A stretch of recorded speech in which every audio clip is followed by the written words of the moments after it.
Okay, today we'll look further into investment in asset and joint venture.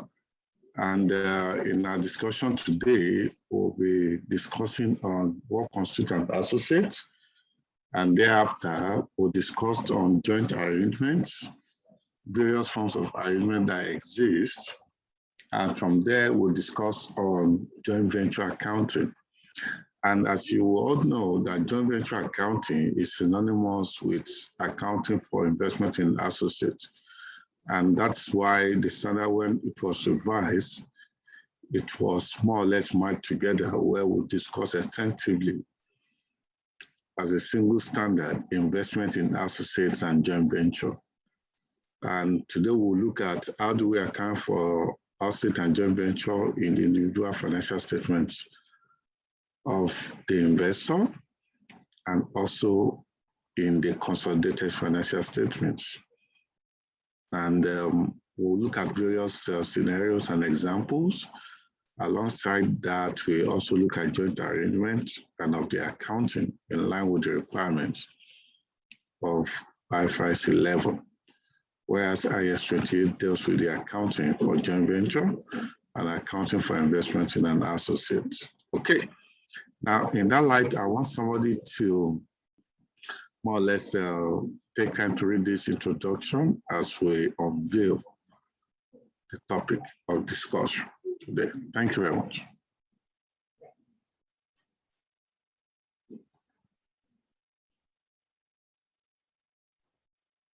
Investments in associates and joint venture. Introduction. This chapter will focus on the principles for accounting for other forms of intercompany investments. Please, can you increase it? To boarding it or something.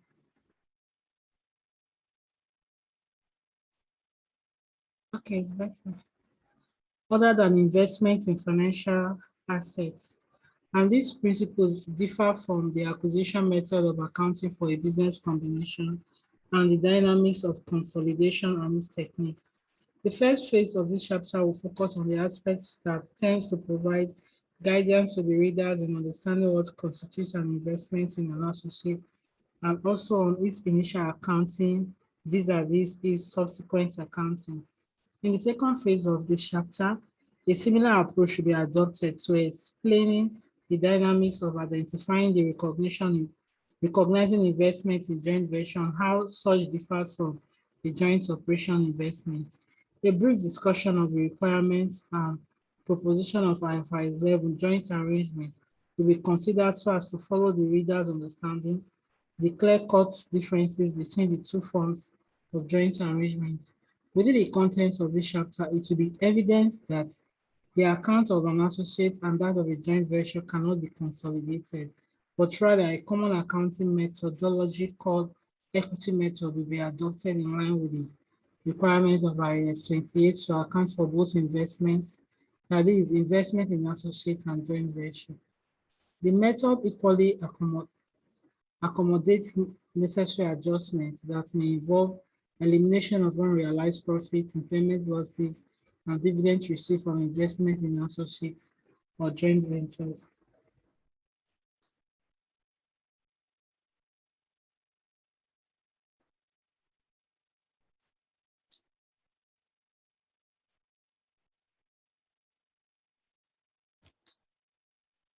Hello, sir, are you there?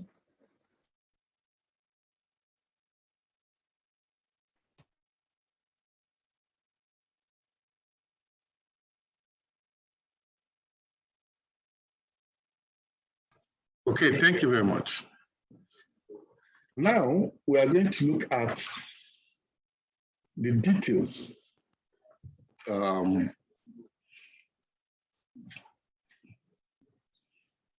and I think I'll try and put the details on this my spreadsheet. The first question we ask ourselves is, who is an associate? Okay.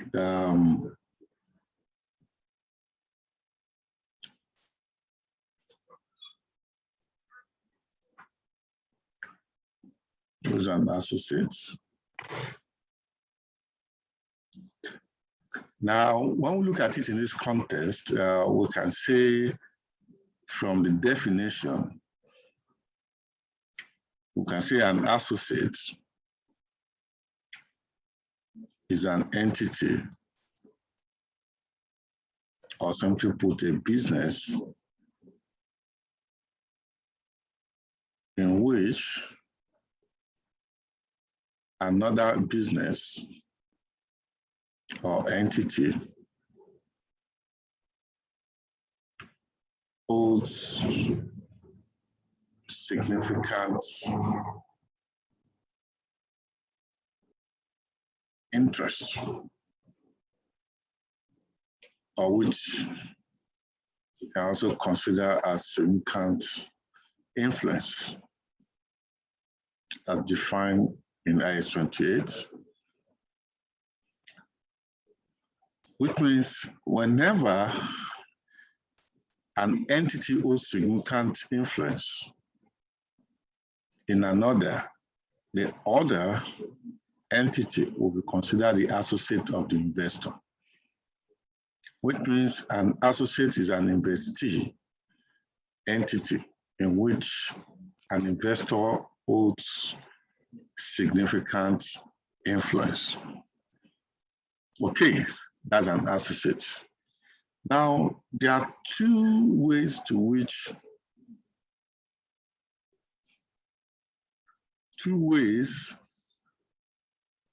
establishing significant influence.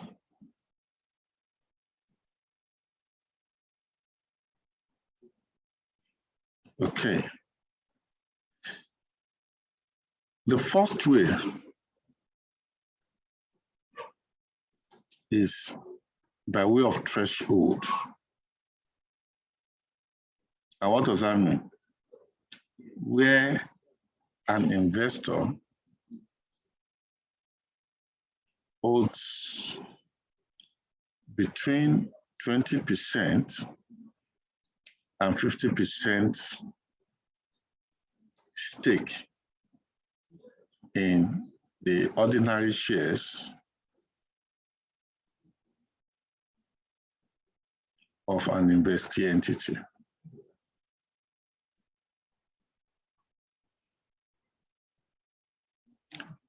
The second way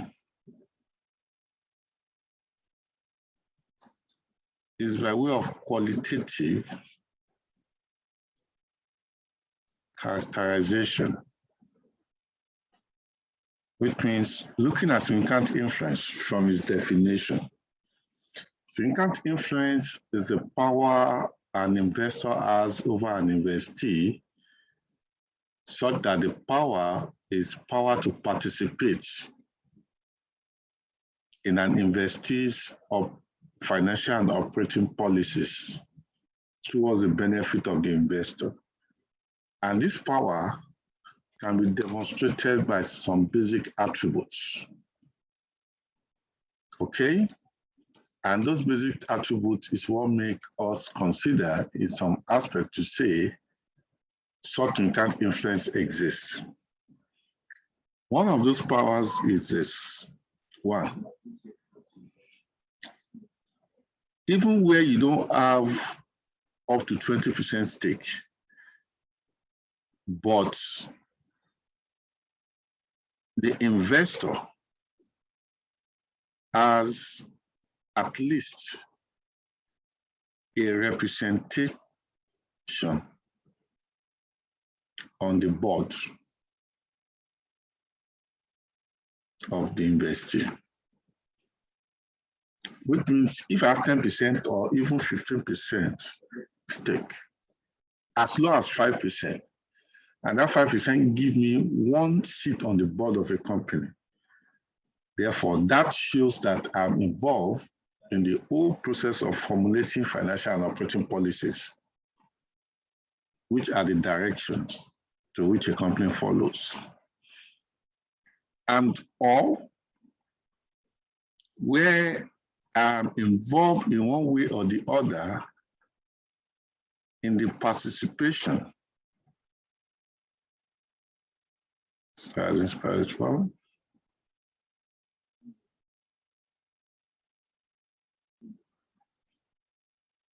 participation in the whole policy-making process of the investee. That alone. And this is common if probably I'm able to nominate by way of my investments a key management personnel, which equally speaks to the fact that I can interchange key management personnel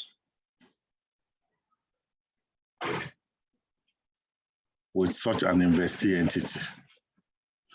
Or it allows me, my level of investment allows me to carry out material transactions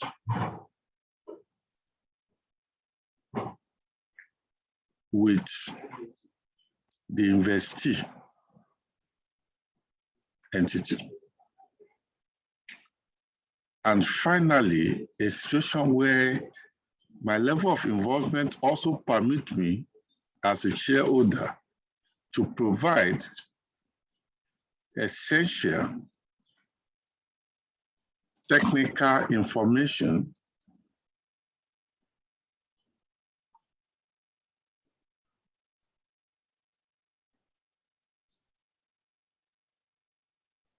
to the investee entity.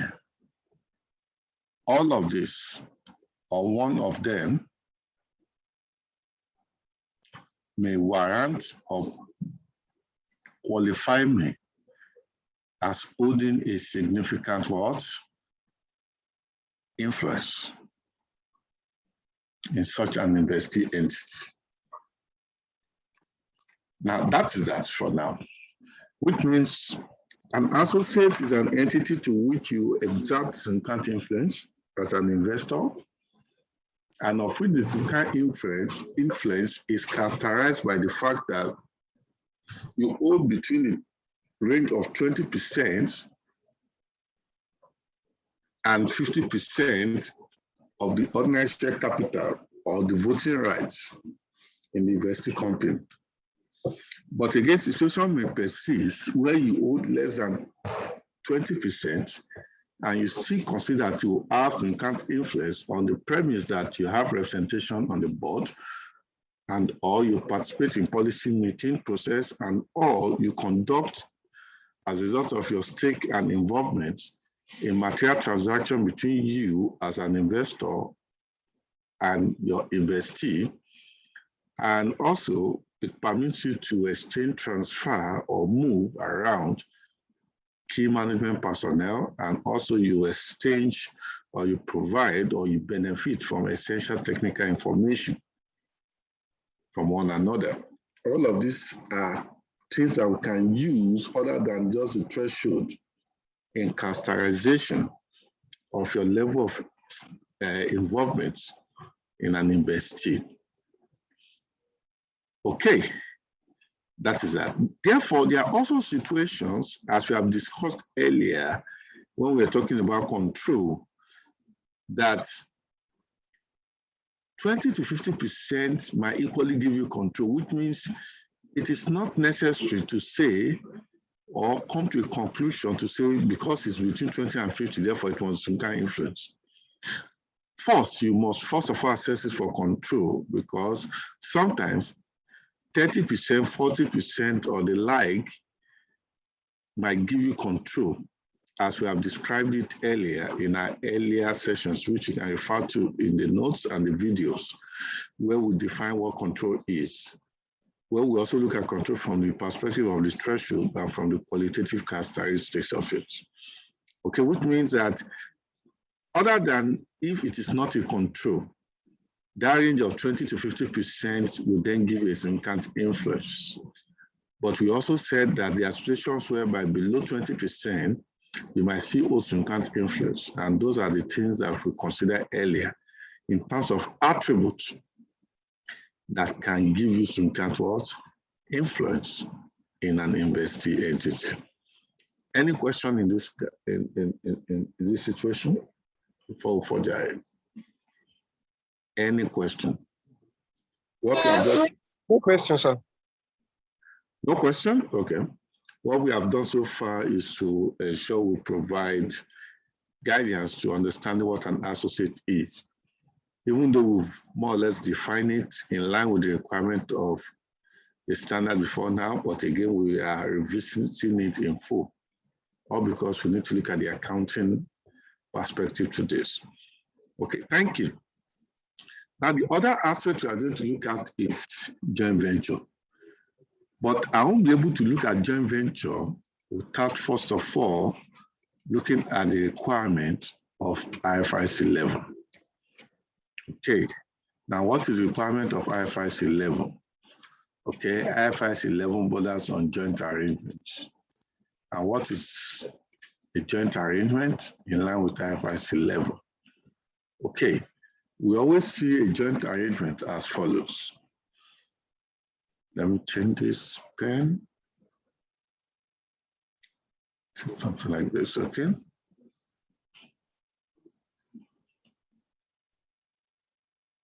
Joint arrangements.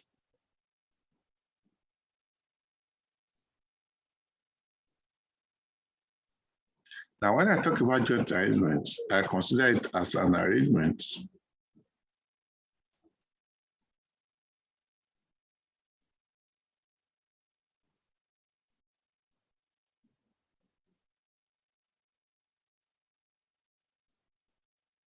of which two or more parties have joint control. Now, joint control seems to be the third attribute we look for whenever you hold voting rights or you hold equity shares, ordinary shares in an enterprise. Now, joint control in this case is not control, neither is this inherent influence, but it's what it is, which is a joint control. And later on, we'll look at what joint control is in that case. But the joint arrangement is characterized by the following. One, it's characterized on the fact that usually written does not limit it to writing, it might be implied. All parties are bound by the contractual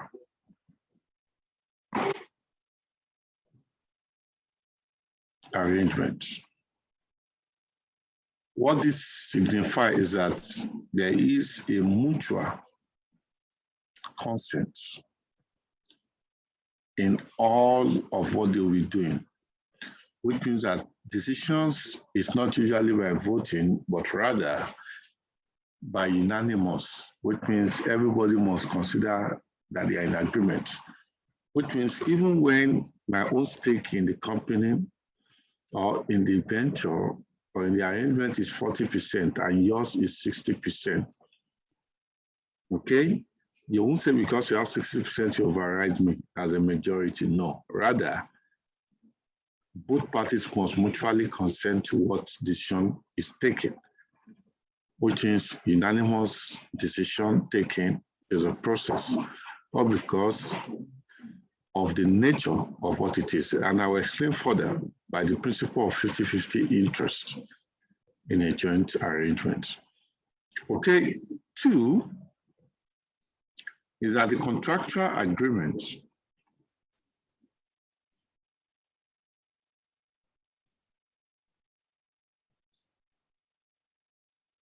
gives two or more parties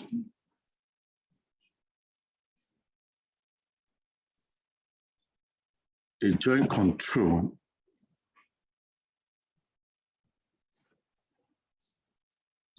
of the arrangement.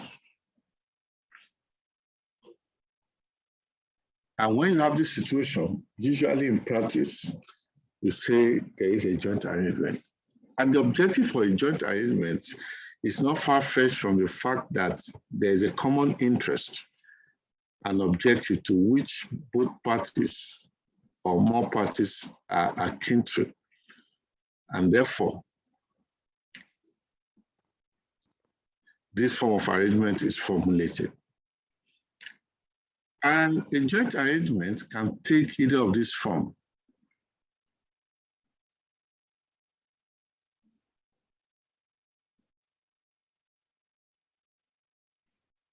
It can either be a joint operation, which by characterization is known as jointly controlled operation. And also it can be a joint venture, which also infer as jointly controlled entity. Or entities if there are more than one, but in this case here, only one. That's jointly controlled entity.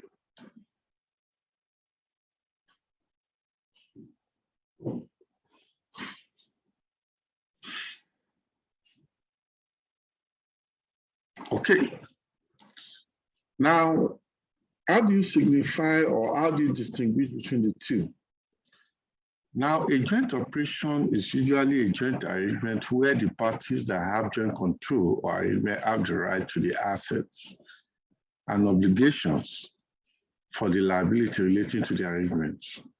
And in that case, the parties to this arrangement are always called the joint operators, or simply put, individually operator, which means party A is an operator, party B is an operator, party C is an operator, and the likes. But jointly, they are considered joint operators in a joint operation. Now, in a joint venture, it's considered as joint arrangement where the parties that have joint control of the arrangement have rights over the equity or what we call the net asset of the arrangement. And in that case, jointly they are called joint venturers, but individually they are considered as venture, which means venturer A, venturer B, venturer C, but collectively they are joint venture. Yes, okay. That is that in that light, but let me bring it home. When do you usually find joint operation? You find joint operation majorly when competitors want to co-compete, and they co-compete on the premise that they want to share common resources in terms of assets, in terms of operation and human resources. And I'll give you an example.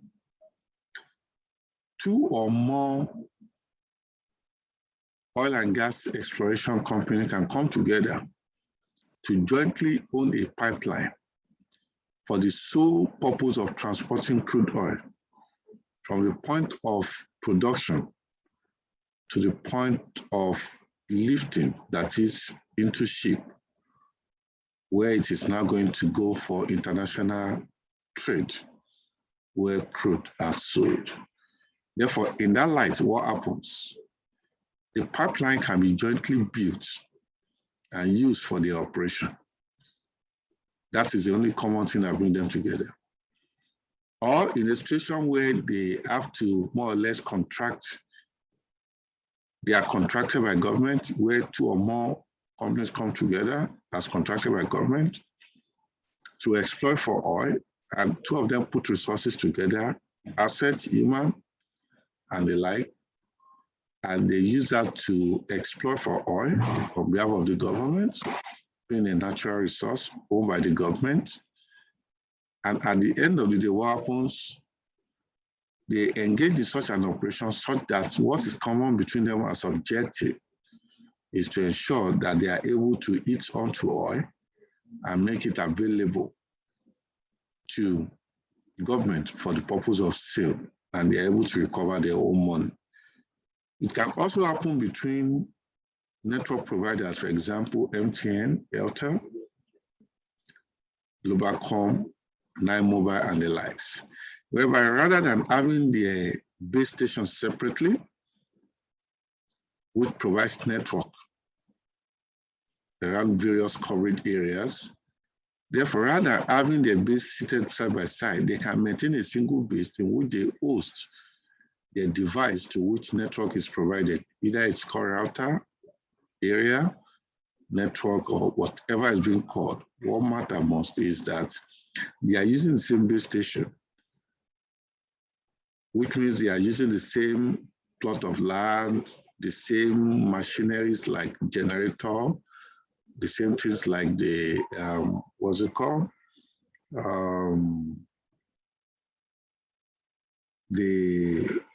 What's the name they call this stuff in which it hosts the radar? Escaped my mind just now.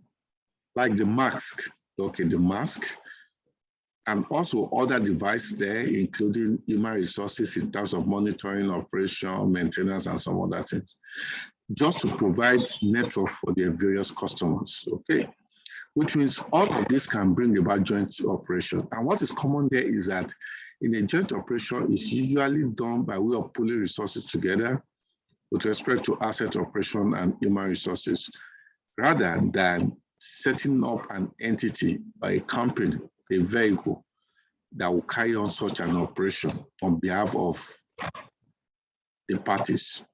Okay, but where you set up a vehicle like a company or an entity, if it's an enterprise, okay, that carry out such a business task on behalf of the parties, we call such a joint venture, which means what is unique between joint venture and joint operation is that in a joint venture is usually by way of equity participation, or because the venture itself, which is the entity that is co-owned by the venturers, is a separate entity which is distinct from the parties involved.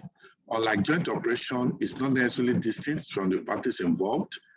It is an extension of the parties involved or extension of the operations of the parties involved. But in a joint venture, it's not an extension of operation, but rather is a mere equity participation by the various parties involved in such a separate entity who carries his business separately from the parties involved. Therefore, that's all we need to know. And what is key there is that in a joint operation usually have the following.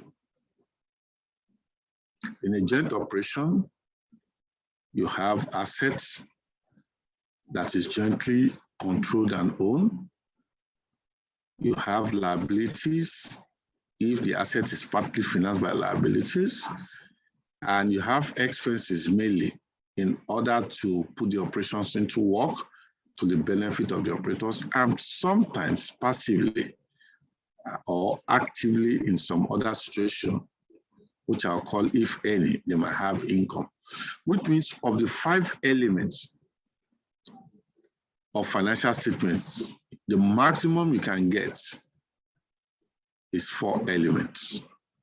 That's the max you can get. Okay, but unlike a joint venture, you always have the 5 elements: assets, liabilities. What is standing out is equity that you won't see in a joint operation. And you have your expenses and you have your income. Who can tell me why equity is not present in a joint operation, but is present in a joint venture?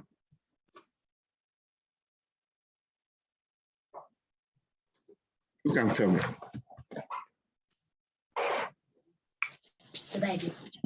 Okay, to my little understanding, I will say that if equity is to be in joint operation, it's actually telling us that ownership is involved.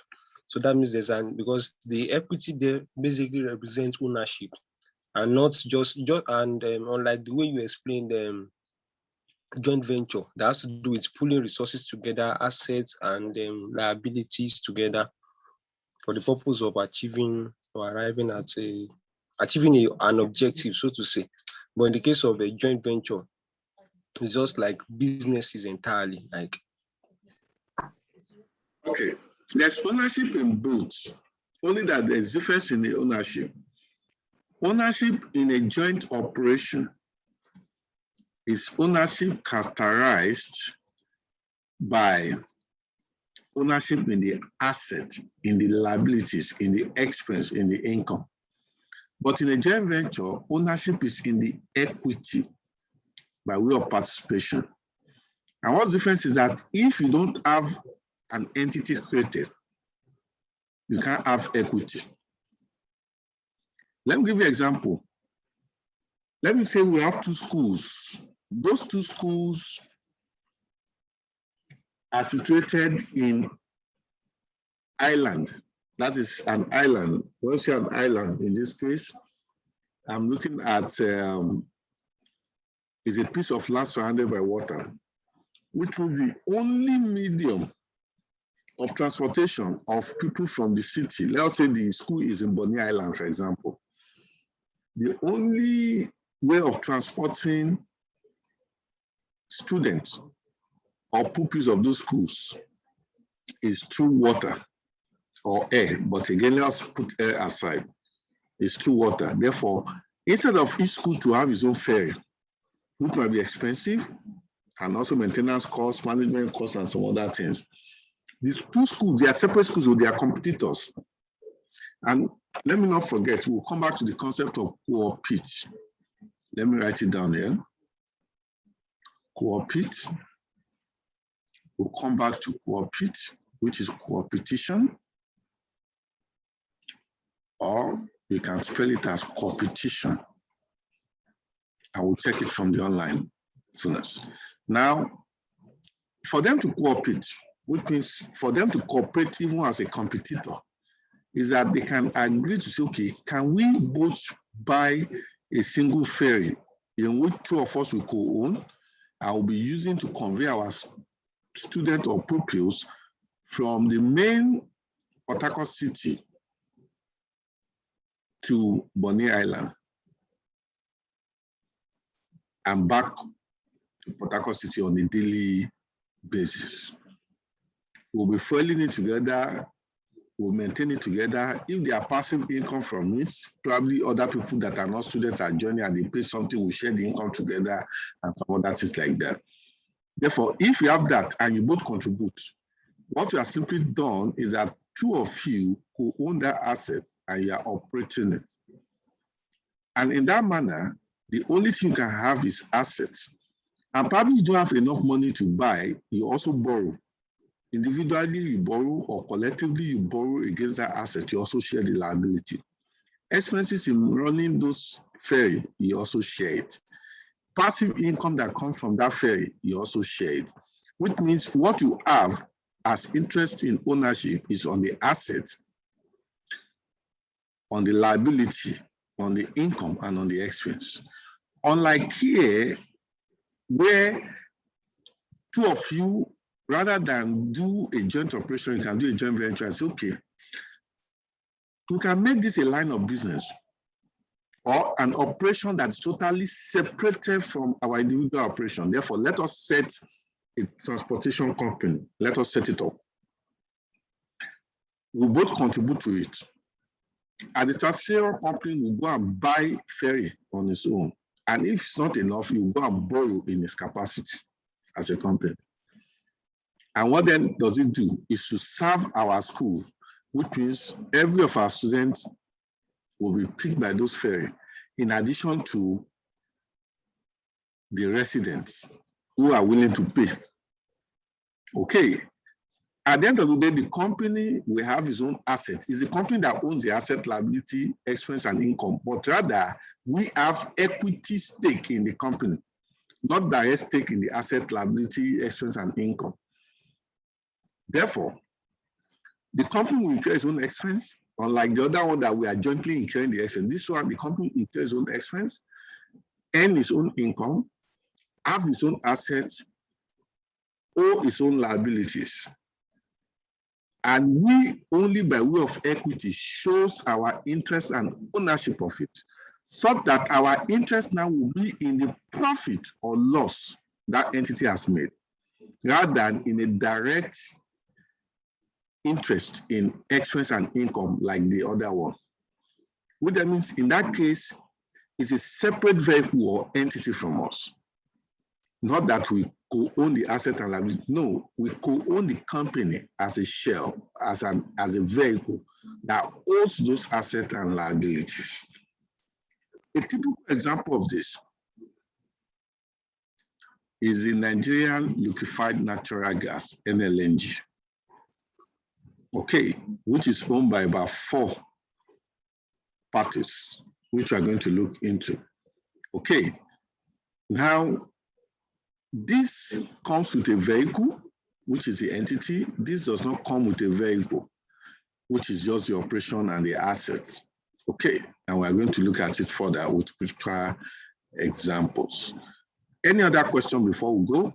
Which means if there's no question, we'll Google what competition is, and later we'll Google what LNG stands for as a joint venture. Okay. If there's none, let me share my screen. Yeah.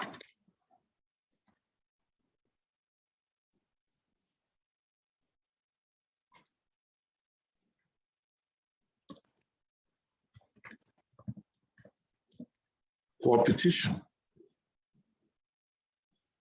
Okay. This advanced review. Let us look at that first.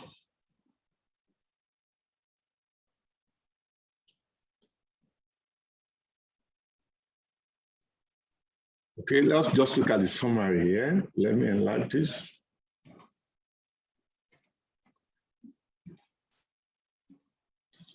Now, who can read in summary what competition is?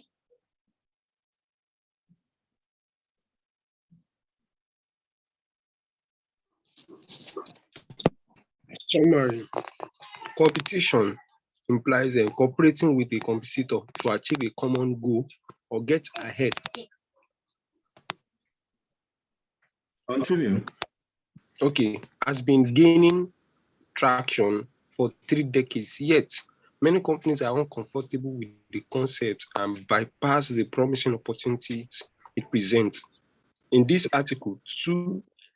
No, that's just what I want you to see. Let's also look at it from Investopedia.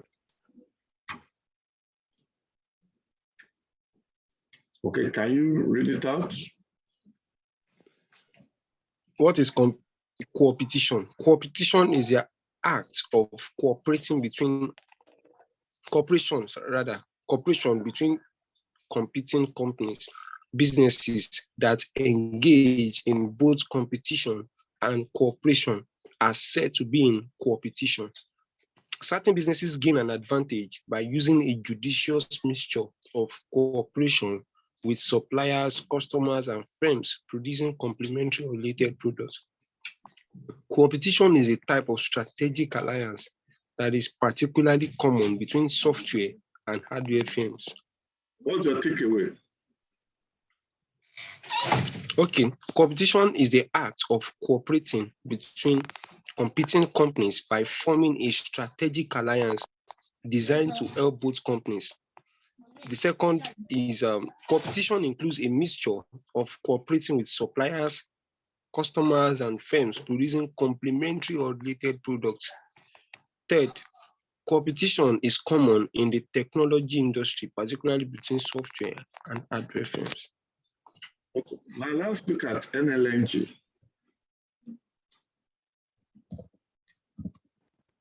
It's a joint venture.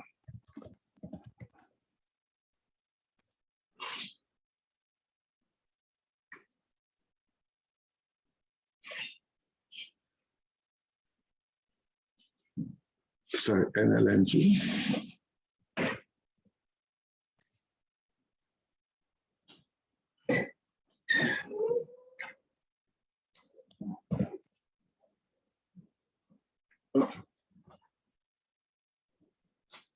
Okay,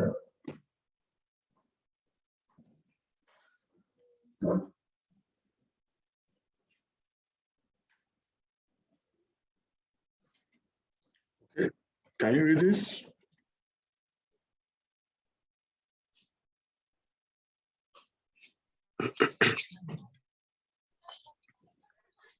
Shareholders, NLNG's shareholding and governance structure is the first of its kind in the Nigerian oil and gas industry. The company is an incorporated joint venture owned in the following proportion: Nigerian National Petroleum Company Limited, NNPC, with 49%, Shell Gas, BV, 25.6%, Total Energies Gas and Electricites Holdings, 15%, and any International, NANVS,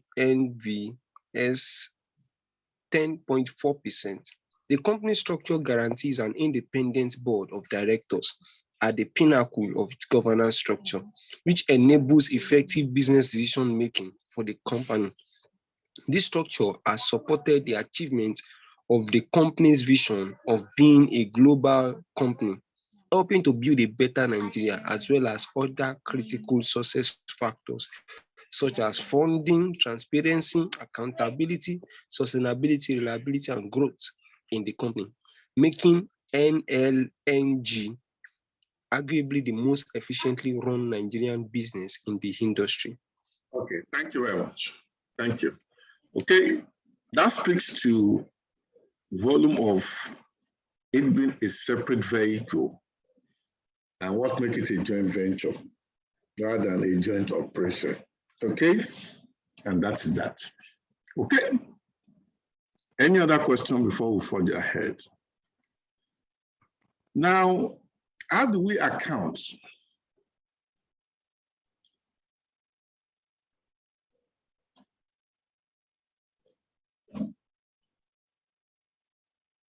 accounting for joint arrangements? We have to account for them separately. Let me start with joint operations. In a joint operation, each operator or each party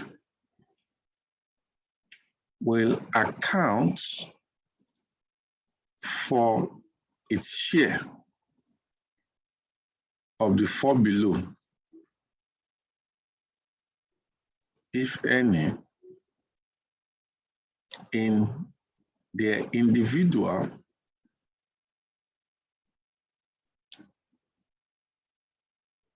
financial statements. What are the four things here? It will account for its share of assets in the joint operation. If there's liability there, it accounts for share of its liability.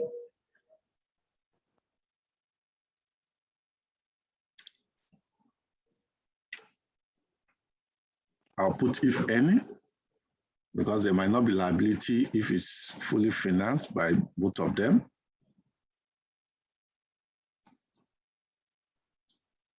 So we account for his own share of expenses, and if any, he account for a share of income.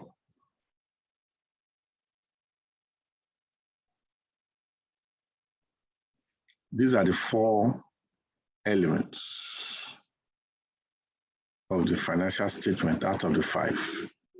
Okay, equity will never be there because it's not a vehicle. Two, for joint ventures,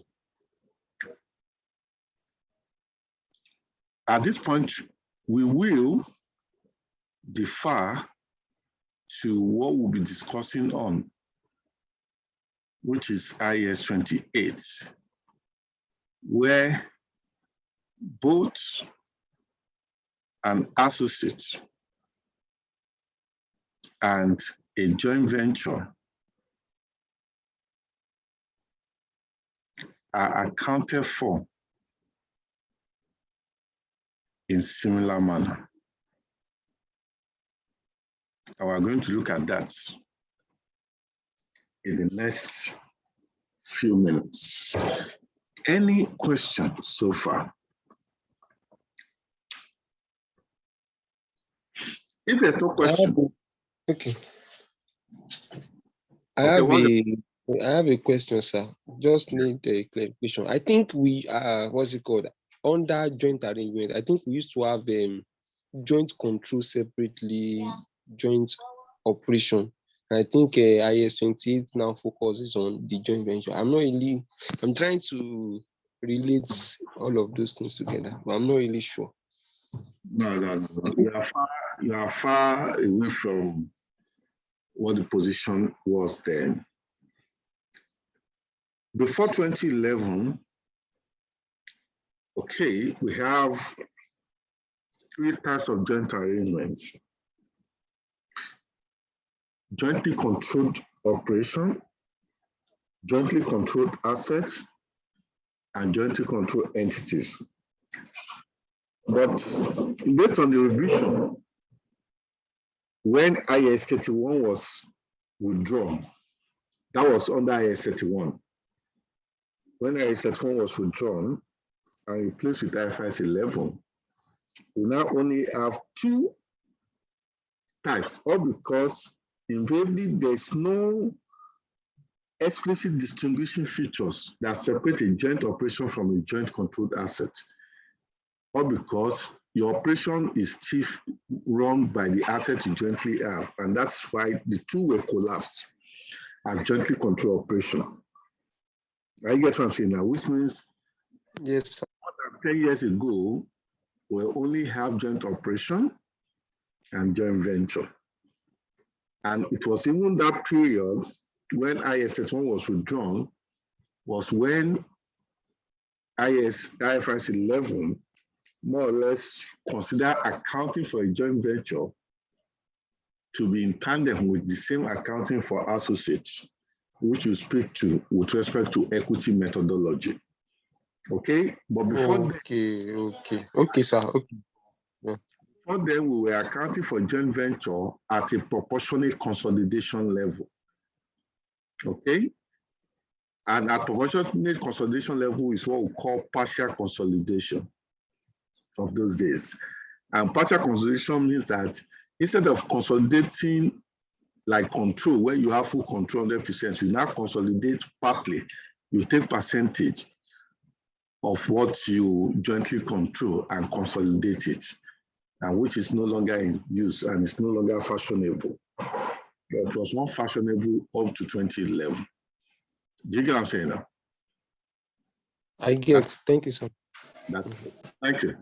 Okay, now I want somebody to volunteer to read this for me. And this summarizes some of those things we've discussed so far. Okay? Over to you.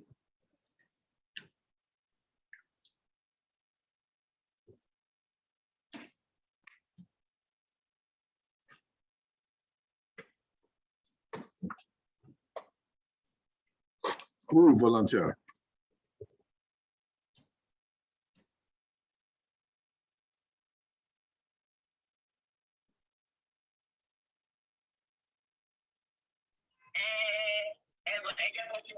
IS 28. There's background noise at your side. I think somebody else can volunteer. Okay. Can you talk? Can you read it? Okay, sir. Okay.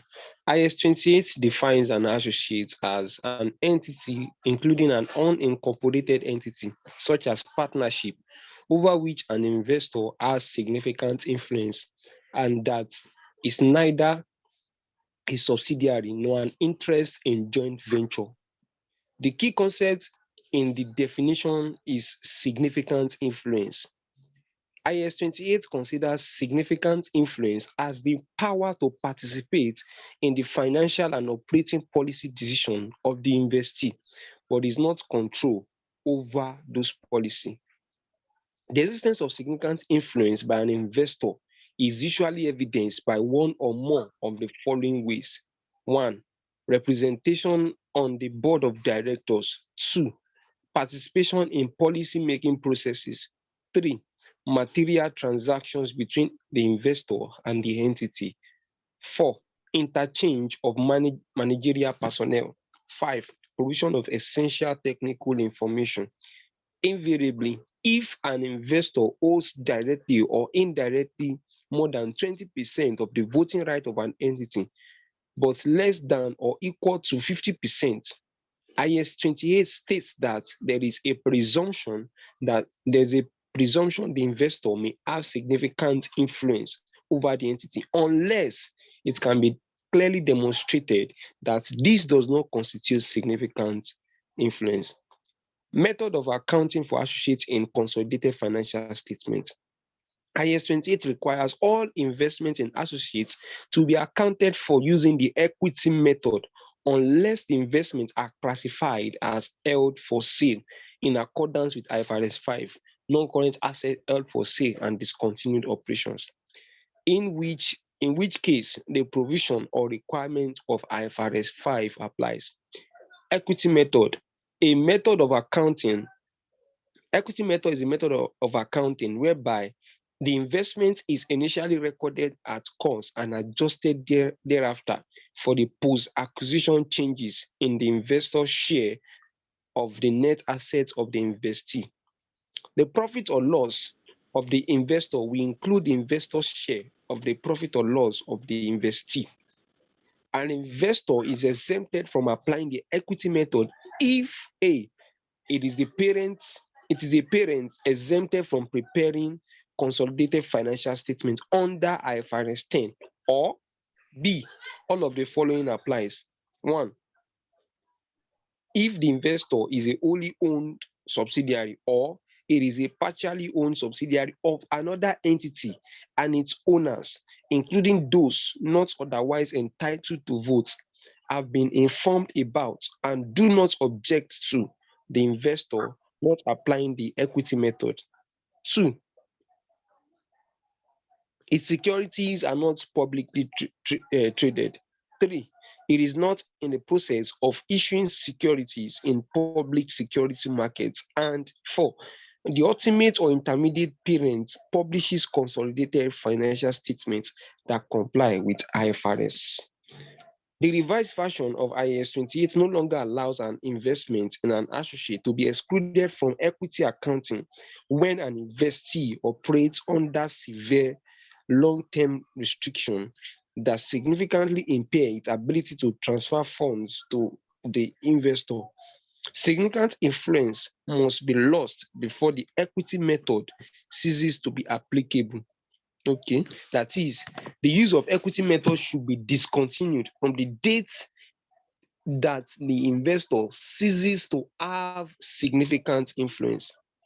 Therefore, from the date the investor ceases to have significant influence, the investor shall account for investments in accordance with IAS 39. That should be IFRS 9. Okay, financial instruments, recognition and measurement. The carrying amount of the investment as at the date that it ceases to be an associate shall be regarded as its cost on initial measurement of the financial asset under IAS 39 or IFRS 9 if early adopted. The use of the equity method should be discontinued from the date that the investor ceases to have significant influence. From that date, the investor shall account for the investment in accordance with IAS 39 or IFRS 9 financial instruments. The carrying amount of the investment at the date that it ceases to be an associate shall be regarded as its cost on initial measurement as a financial asset under IAS 39 or IFRS 9. Recognition of investment in associates in the separate financial statement of the investor.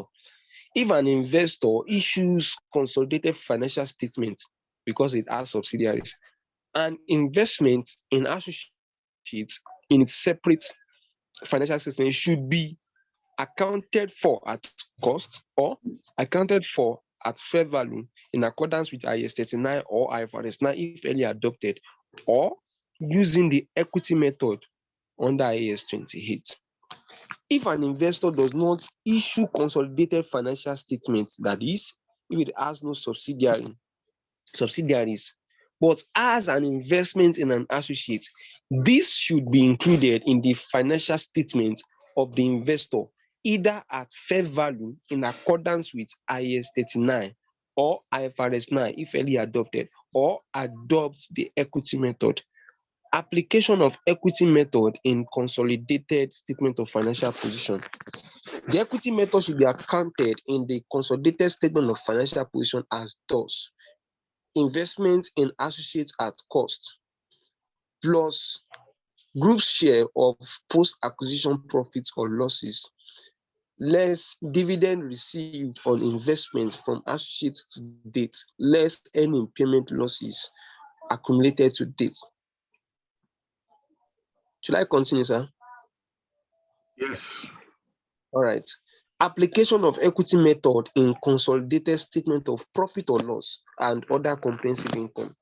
The equity method should be accounted in the consolidated statement of profit or loss and other comprehensive income as line items, being a share of associate profits after tax, subject to necessary adjustments. Other issues on investments in associates. 1. Uniform reporting date. It is expected that the associates and investor have the same reporting date, but in the instance where the reporting is different, the investor can still go on consolidated the results of the associate by adjusting the results to effect necessary adjustments, provided the difference in reporting date is not more than 3 months. B. Uniform accounting policies. The investor and associates are expected to have the same accounting policies, and in the absence of uniform accounting policies, it is expected that upon consolidation, the financial statement of the associate are adjusted appropriately to effect the accounting policies of the investor before consolidation. C. Upstream and downstream transaction. Downstream transactions involve transactions originated by the investor and directed to the associates. Example involve the sale of assets or stocks from the investor to an associate, while an upstream transaction is, for example, the sale of assets or stocks from an associate to the investor. Upon accounting for investments in associates in the financial statement of an investor, profit or losses resulting from upstream and downstream transaction between an investor, including its consolidated subsidiary, and an associate are eliminated to the extent of the investor's interest in the associates. This is very similar to the procedure for eliminating intra-group transaction between a parent and a subsidiary. All right. Okay. Technical notes.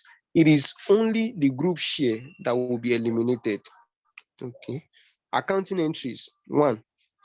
For downstream transaction, elimination of unrealized profit on inventory or assets in profit or loss. We debit cost of sale or line items in profit or loss. Then we credit investments in associates with the group share of unrealized profits. Adjustment for excess depreciation on transfer or sale of depreciable assets. Debit investments in associates, credit cost of sale or line item in profit or loss with the group's share of the excess depreciation. Okay, that's vice versa. Okay, upstream transaction, elimination of unrealized profit on inventory or assets in profit or loss. Debits cost of sale or line items in profit or loss, credit inventories or class of assets with the group's share of unrealized profit. Adjustment for excess depreciation on transfer or sale of depreciable assets, debits group depreciable assets and credit cost of sale or profit or loss with the group's share of the excess depreciation. D, associates loss. When the equity method is being used and the investor's share of losses of the associate equals or exceed its interest in the associate, the investor should discontinue, including his share of further losses. The investment is reported at nil value. The interest in the associate is normally the carrying amount of the investment in the associate, but it also includes any other long-term interest, for example, long-term receivables or loans. After the investor's interest is reduced to nil, additional losses should only be recognized where the investor has assumed obligation or made payment on behalf of the associate. For example, if it has guaranteed amounts owed to third parties by the associate. E, impairment losses in associates. IS 39, financial instruments, recognition and measurement, or IFRS 9, if early adopted, set out a list of indications that a financial asset, including an associate, may have become impaired. An impairment loss is recognized in accordance with IS 36, impairment of assets, for investments held by an investor in an associate. Upon accounting for investors' investments in the associate, any impairment loss will be deducted from the carrying value in the statement of financial position as thus: cost of investments plus share of post-acquisition retained earnings or losses, less impairment loss, which will give rise to the carrying amount of investment in associates. F, dividend received from associates. Where dividends have been earned as income and equally received from the associates in the process of equity accounting for such investments, the amount of dividend received by the investor will be deducted from the share of post-acquisition profit in arriving at the carrying amount investment in the associate. And likewise, similar treatment is accorded the dividend income from associates in the profit or loss of the investor. Cost of investments is added to share of post-acquisition retained earnings or losses, less dividend received from associates, which will result to the carrying amount of investments in associates. Thank you. Thank you. Now, you will now continue the discussion before we get to illustrations, because I'm still going to summarize some of those things you've mentioned. We'll now go to joint arrangement. Can you go to joint arrangement or look at the screen? Okay, joint arrangement, IFRS 11. Joint arrangement is an arrangement of which two or more parties have joint control. Okay. The joint arrangement has the following characteristics. One, the parties are bound by contractual agreements. And two, the contractual agreement gives two or more of those parties joint control of the arrangement. A joint arrangement is either a joint operation or a joint venture. Types of joint arrangements. Joint arrangements are either joint operations or joint ventures. A joint operation is a joint arrangement whereby the parties that have joint control of the arrangement have rights to the assets and obligations for the liabilities relating to the arrangement. Those parties are called joint operators. Two, a joint venture is a joint arrangement whereby the parties that have joint control of the arrangements have rights to the net assets of the arrangements. Those parties are called joint venturers. Classifying joint arrangements. The classification of a joint arrangement as a joint operation or a joint venture depends upon the rights and obligations of the parties to the arrangement. An entity determines the types of joint arrangements in which it is involved by considering the structure and form of the arrangement, the terms agreed by the parties in the contractual arrangement, and other facts and circumstances.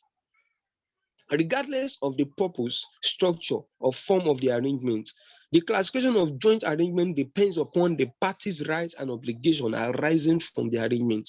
A joint arrangement in which the assets and liabilities relating to the arrangement are held in a separate vehicle can be either a joint venture or a joint operation. A joint arrangement that is not structured through a separate vehicle is a joint operation. Okay. In such cases, the contractual arrangement establishes the parties' rights to assets and obligations for the liabilities relating to the arrangement, and the parties' rights to the corresponding revenues and obligations for the corresponding expenses. Accounting by parties to a joint arrangement, joint operation. A joint operator recognizes in relation to its interest in a joint operation, its assets, including its share of any assets held jointly, okay, its liability, including its share of any liabilities incurred jointly, its revenues from the sale of its share of the output of the joint operation, its share of the revenue from the sale of the output by the joint operation, and its expenses, including its share of any expenses incurred jointly.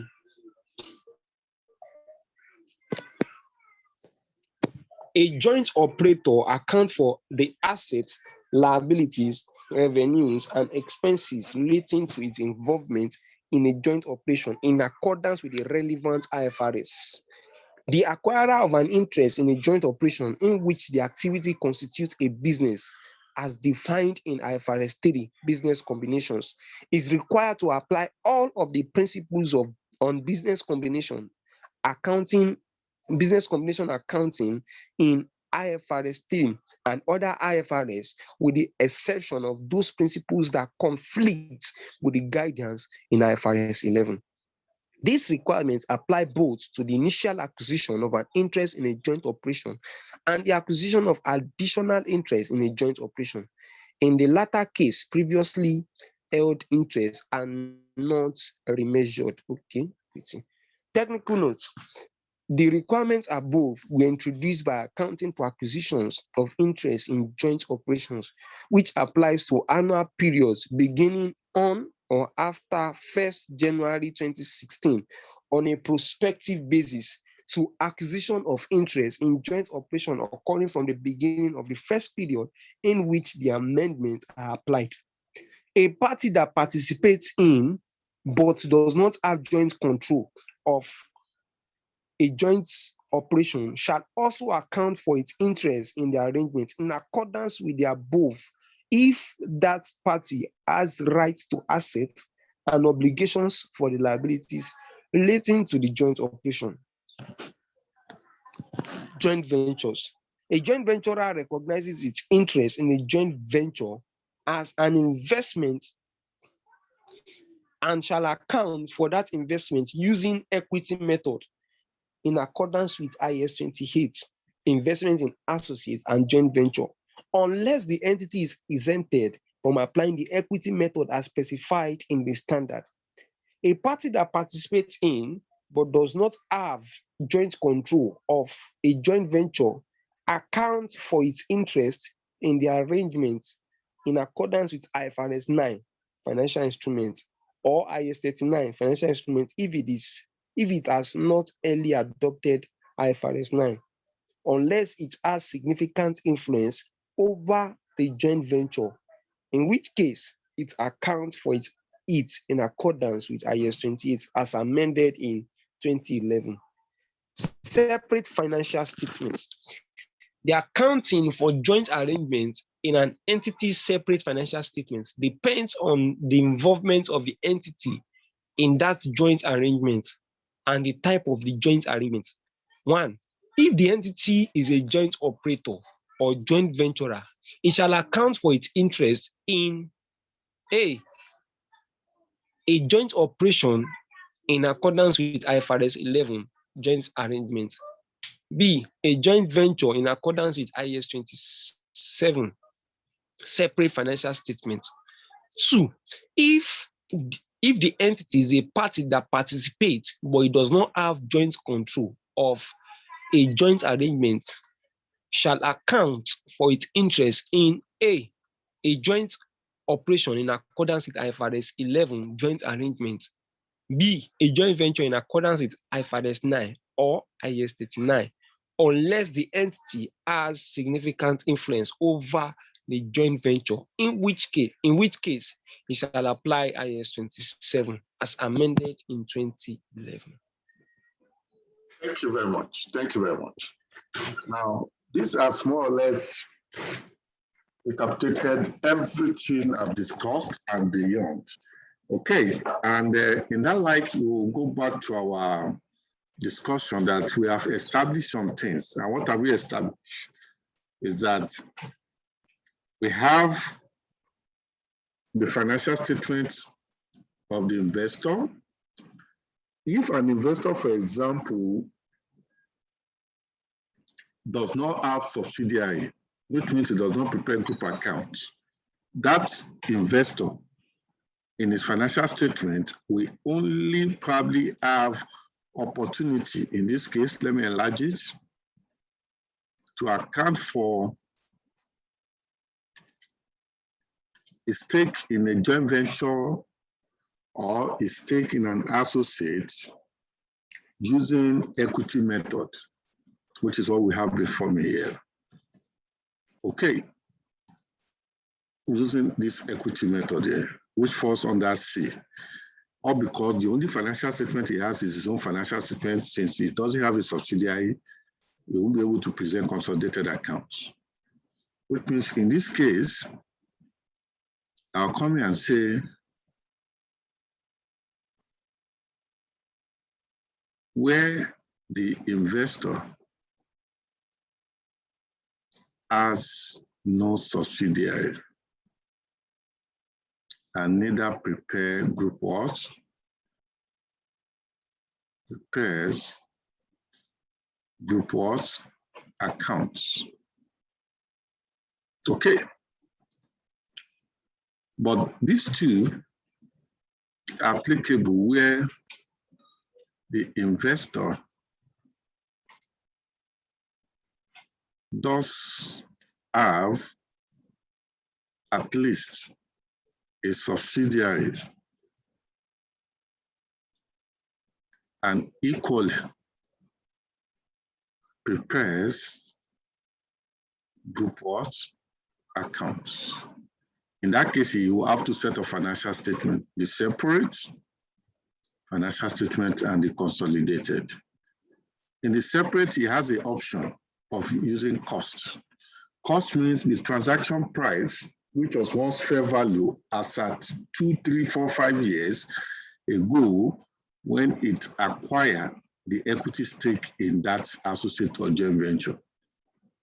Or B, where in this case, it decided to adopt fair value, which means apart from the fair value at the initial point, on a yearly basis or periodic basis, it continues to measure it at fair value. Therefore, those are the two options available in the separate financial statements. But when it comes to the consolidated financial statement, it's only left with one option, which is the equity method, which is similar to the option available to a single entity that does not belong to a group, neither does it present group account, or because she has no subsidiary, which means the end product is this equity method. Therefore, the question then is, what is equity method?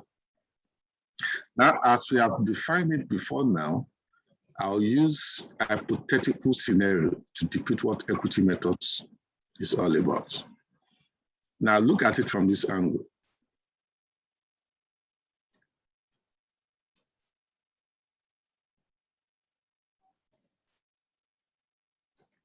Now, let's start from the first scenario. Equity method will be the cost of equity investment, which is the fair value of your consideration as at the time you initially invested, which let's say is 100 million, plus or minus your share of post-acquisition profit or loss, which means from the date you invested, any profit or loss made after is considered post-investment or post-acquisition profit or loss, in which you have the entitlement to participate in. In that case, let's say you have 20% stake and the profit is 30 million, which means you're entitled to 6 million. Now, any dividend you have received from the associate or joint venture is paid out of this profit, which then means that you can't eat your cake and have it, which means any dividend you have received, let's say they paid 5 million dividend to all shareholders, in this case, as emphasized, your own entitlement will be 20%. But if they pay you 5 million directly, it means that is your own entitlement. But in this case, this is what they pay to all shareholders, of which you are only entitled to 20%. And in that case, you have collected 1 million. This 1 million is paid out of the 6 million. Therefore, what is left is 5 million in your value. Now, peradventure, like any other investment or asset that can be subjected to impairment tests, if there's any impairment loss on your equity investment in the associate or joint venture, such loss will be deducted from your value, subject to any other adjustments you can have. This adjustment might be plus or minus, which are like unrealized profit on sale of goods, unrealized profit on transfer of assets, and also of adjustments, which you have more or less read earlier, which is synonymous to the adjustment to do in our major group account, being an intercompany adjustment. All of those ones can become an addition as an adjustment or a subtraction as an adjustment. The sum of it all is what produces 102 as your kind amount of investment in the associate or joint venture. That is that. Now, let us now assume that rather than cost, which is this cost here, you are now tying at fair value, which means every year your value is changing in your separate financial statement. Therefore, how does it affect the equity method? Now, for example, if your fair value within the last 1 year has changed from 100 to 104. Now, 104 is in your separate financial statement, but 104 is not what we are going to use under equity method. We must reverse whatever increases the fair value from what it was before. And what was that? Between last year when we acquired and this year, we have measured the fair value at 104, which means you have recognized fair value gain last year, or cumulatively fair value gains is the investment. All of those gains or losses from the angle of consolidation will be reversed. And if also it was a loss, we'll reverse it. If it's a gain, we'll reverse it. So that at every point in time, we are still coming back to the initial investment we have. Which means in this case, you will debit your profit or loss or your consolidated retained earnings, and you more or less credit your investment in associates, so that a credit to an asset account will reduce this 104 by 4 to 100. And that is what we have here, which means at every point in time, we are coming back to this cost, regardless of whatever this has been from your accounting position. Now, from year to year, we are now back on the same spot as we have it here. Do you get what I'm saying now? Which I will not want to make further explanation on. Which means whether you have chosen cost or fair value, you always come to the same spot in arriving at the kind amount of your investment using the equity methodology in your consolidated account. And that's what I'm trying to explain there. Okay, which means if company A and company B have different accounting policy with respect to cost or fair value in line with this, it still doesn't change what their kind amount will be, all other things being equal. Now, let us now look at it.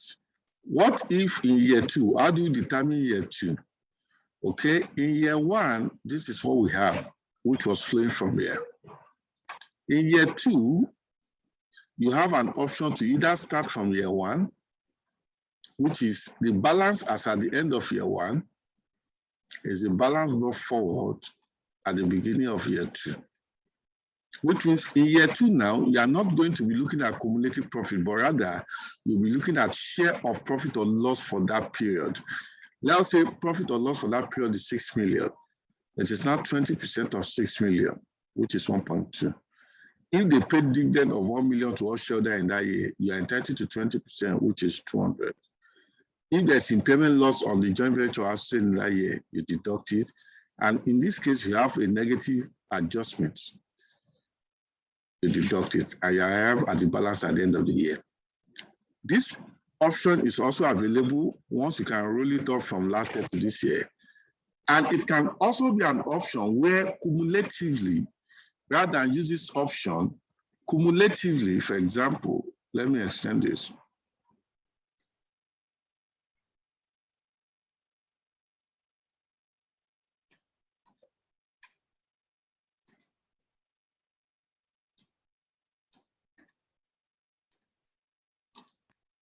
Cumulatively, you can still consider this.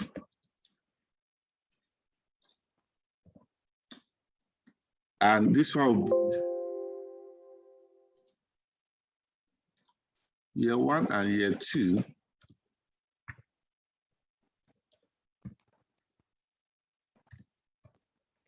Cumulative, which means you see start from the beginning, but here it's no longer 20 million, it's 36. 30 of cumulative before and 6 of the current period, therefore this is 36. Therefore I'll say 20% of 36, and that'll give me 7.2. Here is 6 million. The initial 5 and now current 1. This is 6 million. Therefore, 20% of 6 million is 1.2. Impairment loss, 250 and 3 million is 3,250. And total adjustment before positive 500, now negative 80.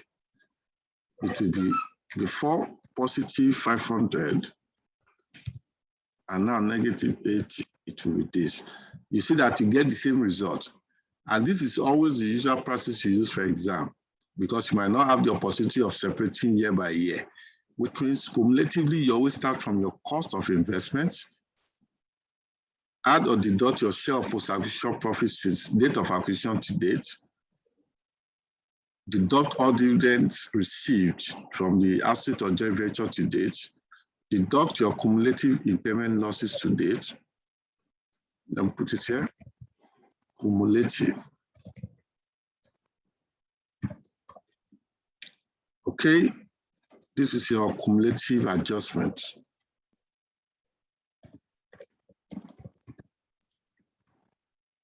Okay, that's just the position there. Okay, here is cumulative dividend received.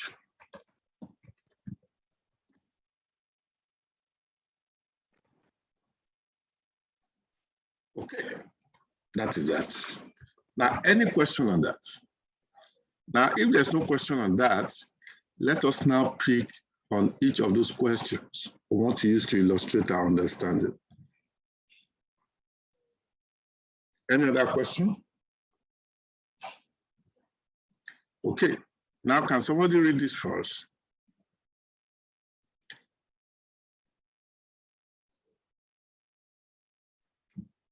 Paramola PLC with subsidiaries acquired 50 million shares of 200 million shares in Excellent Limited for 55 million naira on January 1, 2016. In the year to 31st December 2016, Excel earned profit after tax of 20 million naira, from which it declared and paid a dividend of 10 million naira at the reporting date. How should Paramola PLC account for the investment? It needs a separate financial statement as of 31st December 2016 and B, consolidated financial statement as of 31st December 2016. Thank you. Now, the first thing we'll do is this. You acquire 50 million shares out of 20 million shares.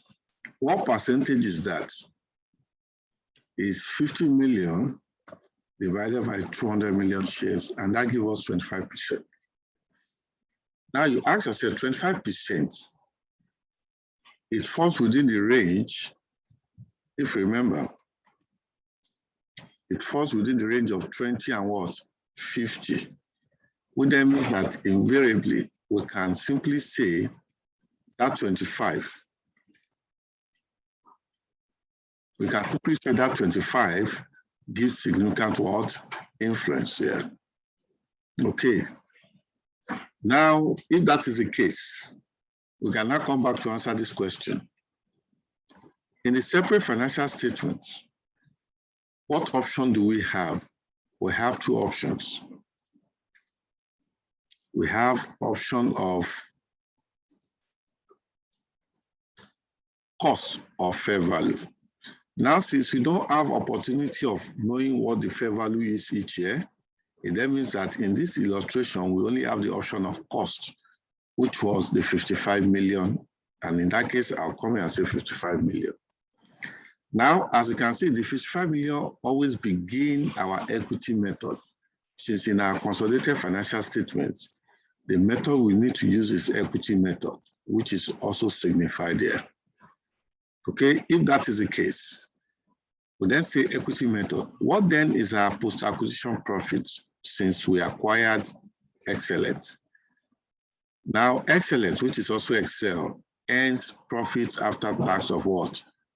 20 million. Okay, it then means that out of that 20 million, we are entitled to participate to the tune of our 25% here, which means we come here and say 25% of what's our post-acquisition. We said is 20 million. Let me put it in this input sheet. Remember, our figure in millions.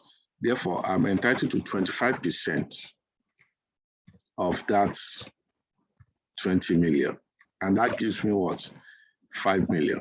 Therefore, my value increased to 60. But we are told something here that from that 20 million, Excellent declared and paid dividend of how much? 10 million, which means dividend paid in this case is 10 million. What will be the effect? The effect is that if he has paid 10 million, we are only entitled to 25% of it because share is paid pari passu, which is per share.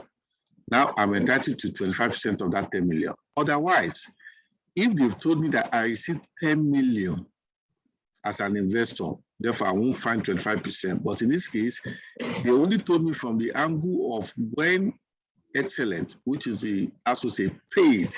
And it can't only pay to me and not pay to others. It paid to every shareholder in the total sum of 10 million, which means my own share is relative to my shareholders, which is 25%. And that's how we find 25% of 25% of the 10 million. And that's that, which means the kind amount as of the reporting date. Let me copy it from what I have here. The kind amount is how much, since it's an associate.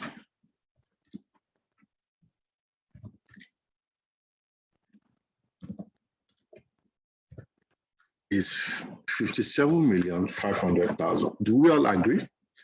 And what are the entries? The entry to recognizing this share of profit is that we increase our investment in associate by 5 million, and we are going to increase our group profit, which means share of asset profit by 5 million. Similarly, the dividend we received.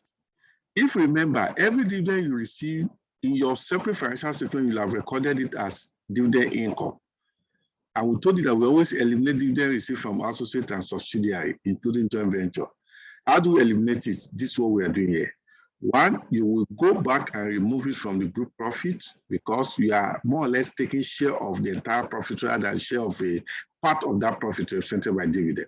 And that is the reason why we go back to the profit or loss to reverse the dividend income by charging it as an adjustment. And we also come here to reduce the value of the investment, being the fact that the 2.5 million was received out of this 5 million. Therefore, you can't eat your cake and have it, which means if they are paid the 2.5 out of 5 million, what is left is 2.5, which you can now add to your investment of 55 to arrive at 57,500. And that's what we have done in this situation. Any question on this? Any question on this? Answer. Okay, Now let's look at second illustration. Can somebody read this as first? Lilly PLC, a company with a subsidiary, acquired 50 million units of 200 million Naira ordinary share in Zoe Limited for 120 million Naira. On 1st January 2016, in the year to 31st December 2016, Zoe Limited earned profits before tax of 60 million and income tax expenses of 12 million Naira. Of the dividend declared and paid by Zoe Limited in the financial year, the sum of 5 million Naira represents what was received by Lilly as a return from investment in Zoe Limited. Required advice on how Zoe Limited results should be accounted for in a separate and consolidated financial statement of Lilly PLC for the year ended 31st December 2016. Thank you. Okay, thank you very much. Now, similarly, again, Zoe acquired 50 million shares. Okay, sorry, Lilly, a company with a subsidiary, acquired in Zoe, which means number of shares held by Lilly, they acquired 50 million shares, and the total shares of Zoe is 200, which means let's look at the percentage. 50 divided by 200 in percent is 25%. Automatically, in this case, Zoe is an associate of Lilly without any other information provided. And that is born from the fact that that 25 falls within 20% and 50%. Now, if you come back here, again, we have no information about fair value. Therefore, in a separate financial statement, we have to default at cost. Cost of how much? 120 million. Okay, and that's our starting point. Now we are aware that Zoe was acquired just at the beginning of this year, and Zoe had just earned profit of 60 million before tax, and the tax is 12 million, which means in sharing outside profit, we share outside profit after tax. Let me emphasize it here. After what? Tax, which means you are not going to share profit separately before tax and share tax separately. No. Which means that in this case, the profit is 60 million before tax, the tax is 12 million. The difference between 60 and 12 is 48 million. Therefore, we are sharing 25% of 48 million, which is 60 million profit before tax and 12 million income tax. The difference between these two is 48. And it's from this 48, which is, okay, let me net it here. What is the net position here? The net position is 60 minus what? 12. And we have 48. From there, I can say 25% of this 48. And that's that. Now, we are now told something here where we also have to be careful. Of the dividend declared and paid by Zoe Limited in the financial year, the sum of 5 million represents what was received by Lilly as a return from investment in Zoe. What does that mean?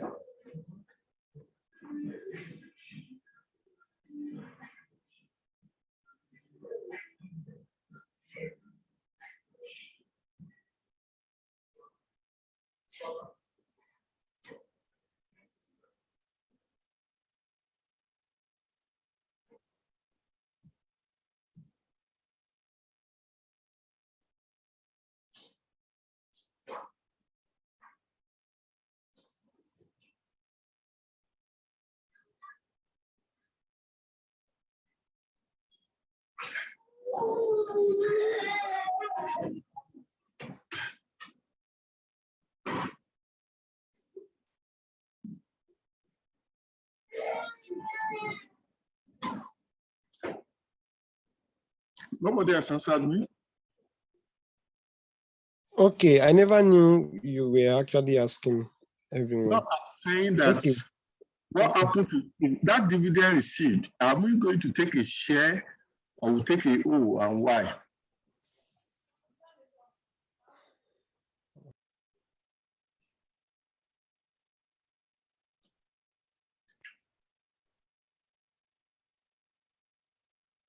Okay, let me say in the, what's it called? In the consolidated statement, we're going to I'm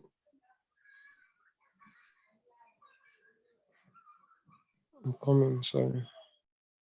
Listen, we wanted to deduct dividend. Are we going to deduct the whole of the 5 million, or we find 25%? No, we only take the, yes, we only take the, we can't withdraw the entire 5 million. I think we only adjust the one that is attributable to the investor. Attributable. It's actually based on the proportion of the interest. Which is what?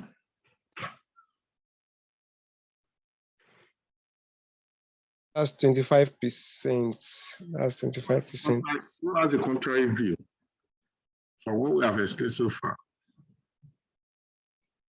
How do you still want to take 25% share when they told you specifically here? Let us try to understand the transaction. They said of the dividend declared and paid by Zoe Limited in the financial year, the sum of what was received by Lily as a return on investment.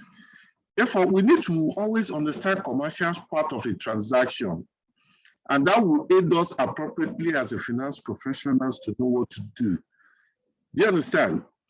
Because it's so clear. If I've received, can a shareholder receive dividend on behalf of others to go and deliver to them? No.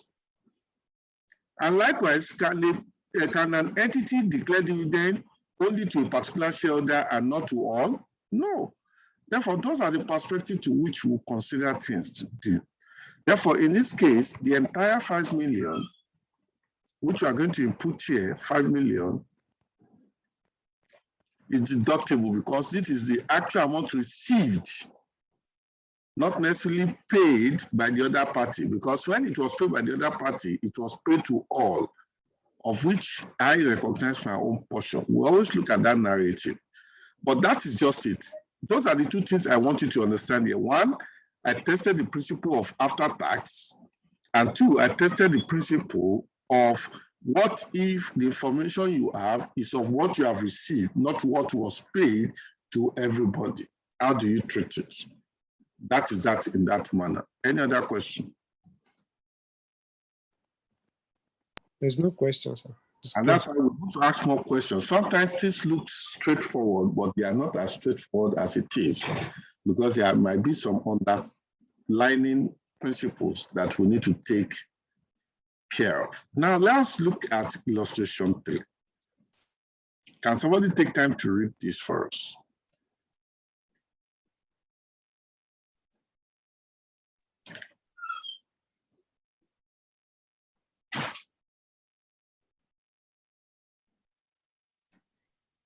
Okay, Pali acquired 80% of the equity share of Suzy as at the reporting date, 31st December 2013, when the retained earnings of Suzy was 40 million naira.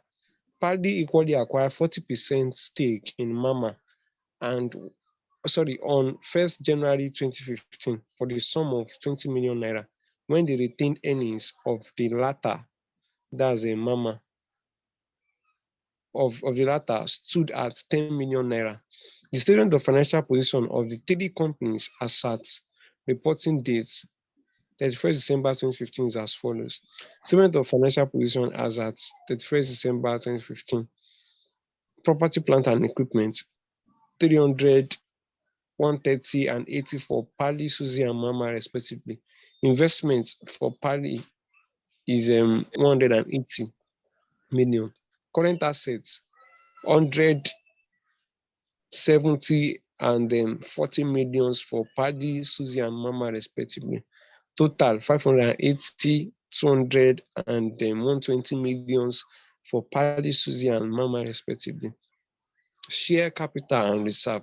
Equity share capital at 1 naira per share, 400, 120 and 40 millions for Pali, Suzy and Mama respectively.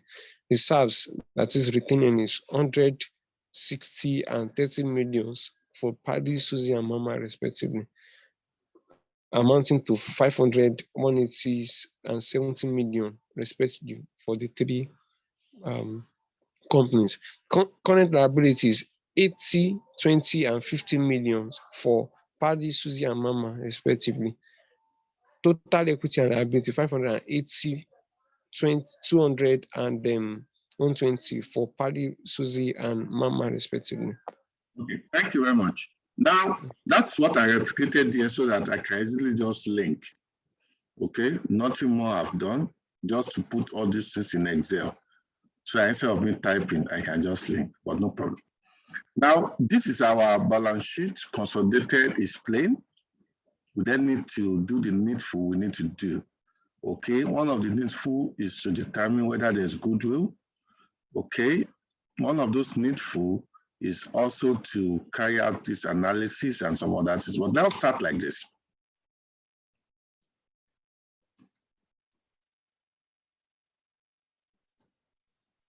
Now, there's an investment of 180 million, which you can see here. There's investment of 180 million here. And we have to delineate this investment. That is, we have to break it down into its components. What are the components? There is a sum of 120 million. Sorry, 20 million, which was invested to our 40% stake in Mama. Okay, let me clean it up and just underline it because people might not be able to see it. Therefore,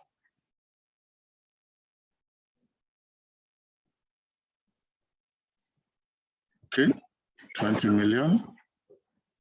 And this gives us stake of 40% in Mama, which means the equity stake in Mama is 40 million.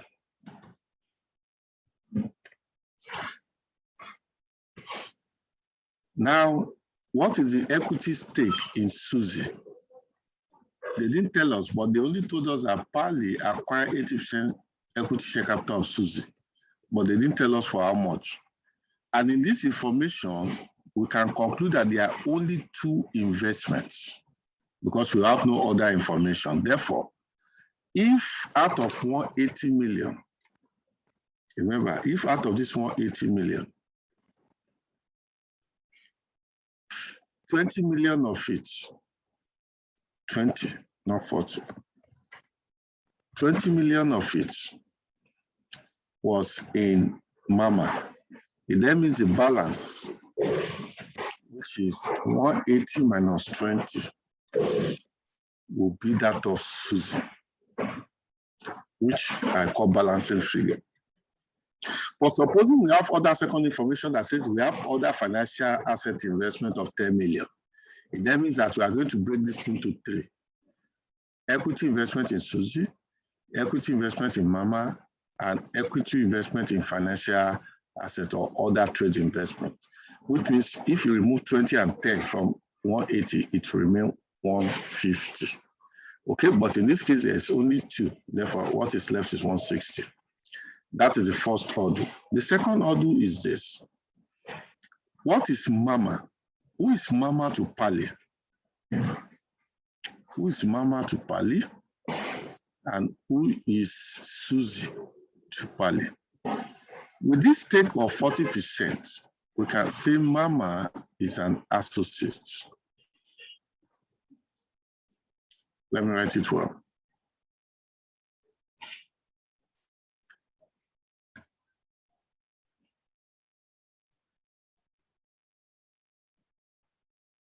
Mama is an associate.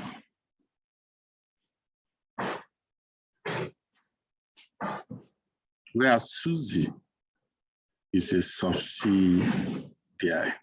Since you have no secondary information, 80% makes Susie a subsidiary, while 40% make Mama an associate. Okay, that is that. Now, what is the retained earnings for the two as at the reporting date? 60 and 30. I come here. Reporting date, Mama is 60, Sorry, Susie is 60, Mama is what? What's it here? Mama is 30, Susie is what? 60.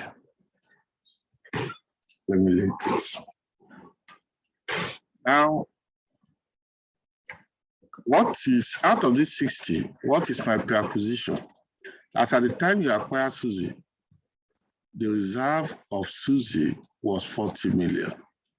As at the time you acquire Mama, the reserve was 10 million. Therefore, I'll come here and say 40 and 10.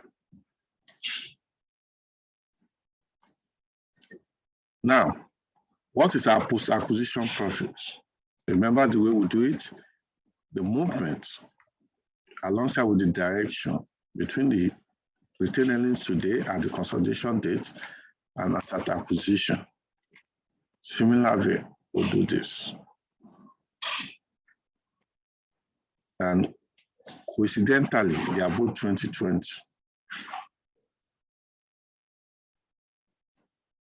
Okay, that is that. Next step is that our stake in Susie, NCI in this case is 20%. Therefore, which means we need to have the proportionate share. If Pali has 80%, NCI will be 20%, as you all know.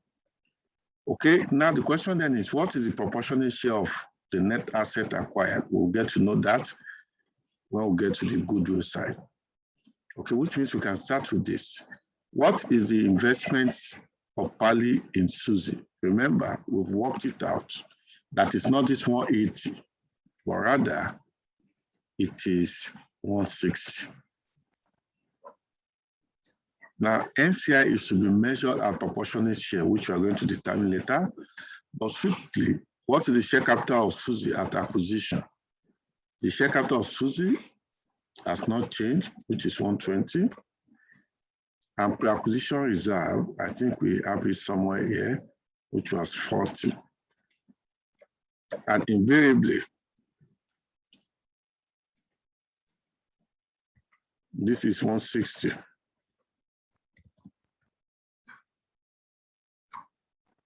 Now, remember, we needed the net asset of the subsidiary as at acquisition, which is what we have put up here. This amount is coming up from here. Let me put it in red. This 160 is coming up from here. As you can see, the sum of these two. Let me just put it the sum of these two. That is it. And our NCI has 20% stake, which means 20% of this 160 give you 32. Now this 32 is critical for us as we bring it forward here. And invariably, what do we have? The cost of combination is 160 from the parent and 32 from the subsidy from the NCI. When we deduct 160 from 192, what we are left with is 32.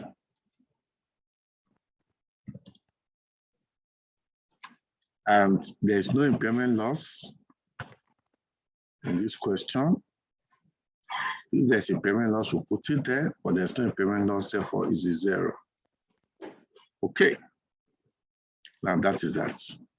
Now let's come back here. We've done the needful. Now let's come back to associates. We don't consolidate associate, therefore I need to let you know that. And therefore, upon consolidation, what you should do is to look for this line, try to create a line to cancel. Now, let me come here. You quickly come here, you cancel this in exam, so that when you do this, it is clear, so that you won't be tempted in any way to want to consolidate an associate. Rather, you only equity account as a line item your investment in associates. And we're going to see that, which means you don't consolidate associates on a line-by-line basis. No, you account for your equity portion and you take that old equity value as a single line item in your balance sheet for the group and say investment in associate or equity value of your investment in associate. The same thing, I can bring the cancellation here. Let me just drag them here so that you know that you always cancel it out in that manner. Okay, that's that. Therefore, how do I do the equity accounting? Remember, you always start from your investment, which was this 20 million. It flows from the information we provided earlier, this 20 million here. Okay, now share of post-acquisition profits. Remember, we have post-acquisition of 20 million, and hence we have a stake of 40%. If you remember this 40% is coming from here, this information here, that's the 40% stake. Therefore, 40% of this 20 million will give us this 8 million. Take note of it. 40% of this 20 million, which I can put in between here and say 40% of 20 million, which is post-acquisition profits.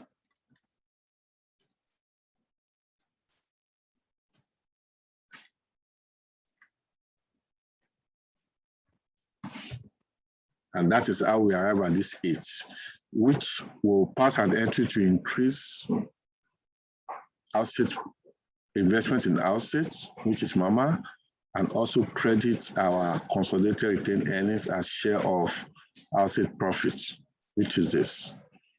Okay, that is that. Now, invariably, what next will determine our consolidated retained earnings and also non-controlling interest. Pali's retained earnings brought forward, or as at the end of the year, from this information was 100. NCI, there's no item there.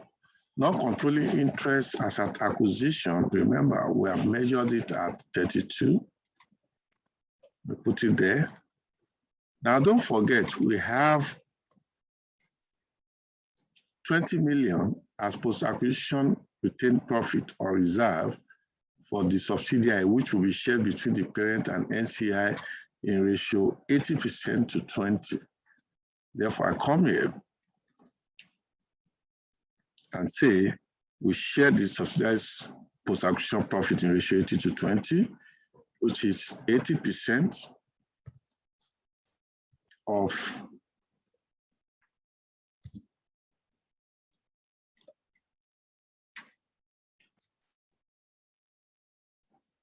$20, and also 20%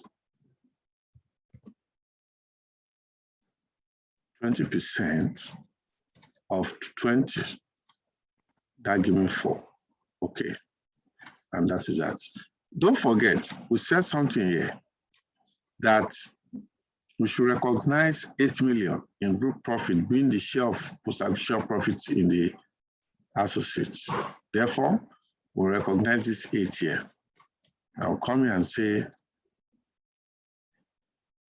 associates, we have 40% of in 20 million.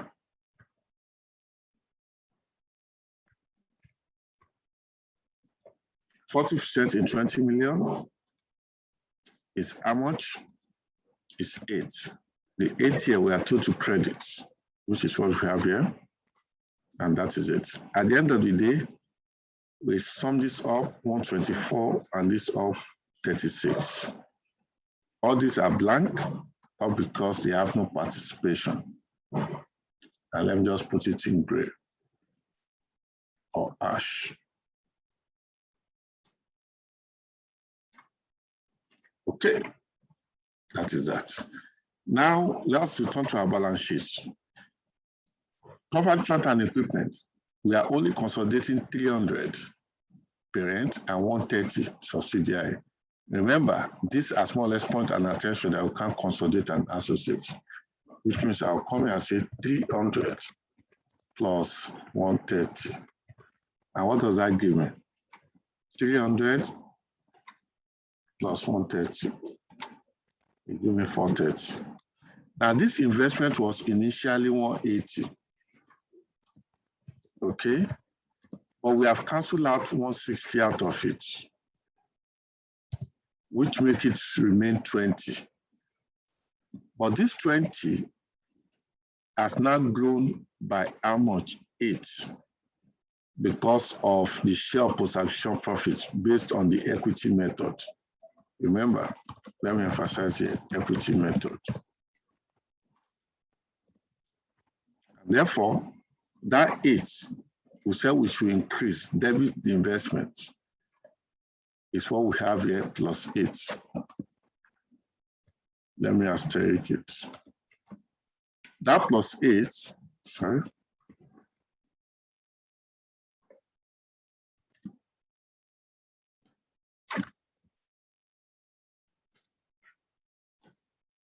Will now make it 28. That 28 is what I have here already, that I don't need to do.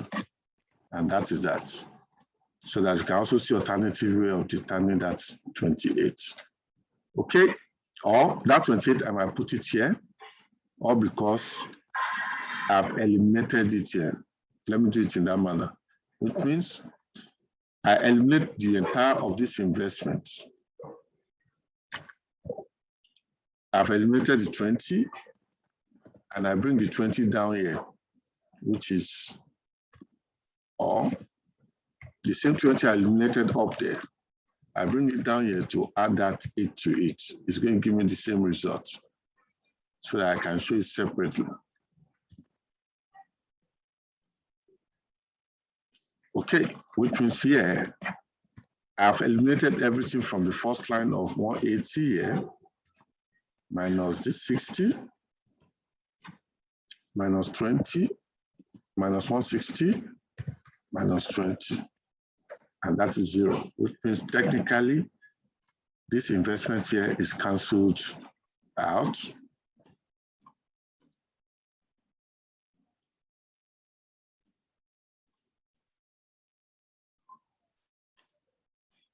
And I think there's a section where I cancel out then. Let me find it.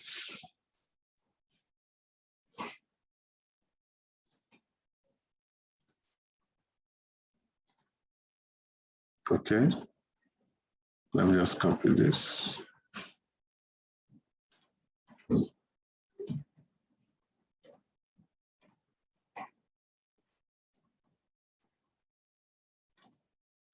Okay. Let me cancel it out there. Okay. That is that. Now, my goodwill is flowing from here. I have goodwill of 32, okay, which I've not even summed up, which means 32, and that gives me 490. Okay. Now, what else should I do? Is that 490? Okay, that is that. Now,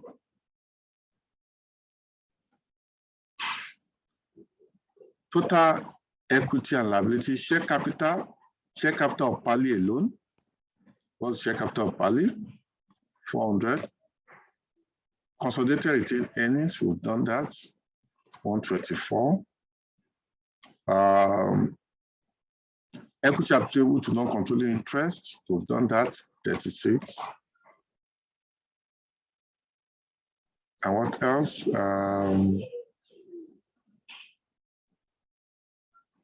Current liabilities, we have 80 and 20. 80 and 20.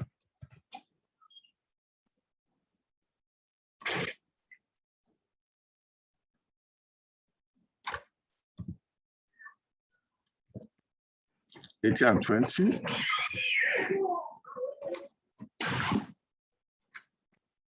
And that is that. Okay. Okay, I've not done current assets. Current assets, what do I have? I have 170. 170.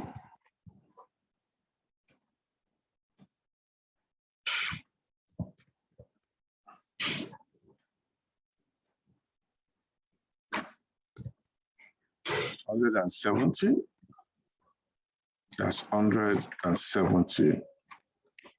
I have 170, therefore 660. And that is how we are able to consolidate a subsidiary along with accounting for equity investments in an associate within the group. Any question on this? Any question on this? Any question on this? There's no difference other than here, where we're introducing an associate. Let me put it in a yellow background.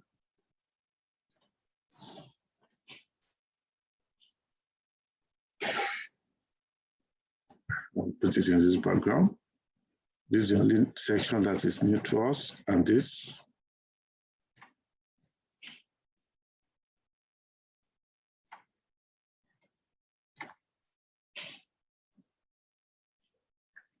And this is how you account for both equity method for an associate and joint venture, regardless of what it is.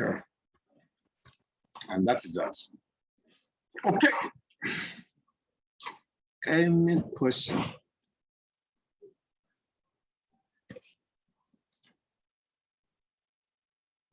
Any question? None for me, sir. Okay, no problem. Now, can somebody now look at this? Let's look at the next one. Here, we are looking at it from the profit or loss side. Okay, we are finished from the balance sheet side. Let's look at it from the profit or loss side. Can somebody read this for us? Okay, can somebody read this for us?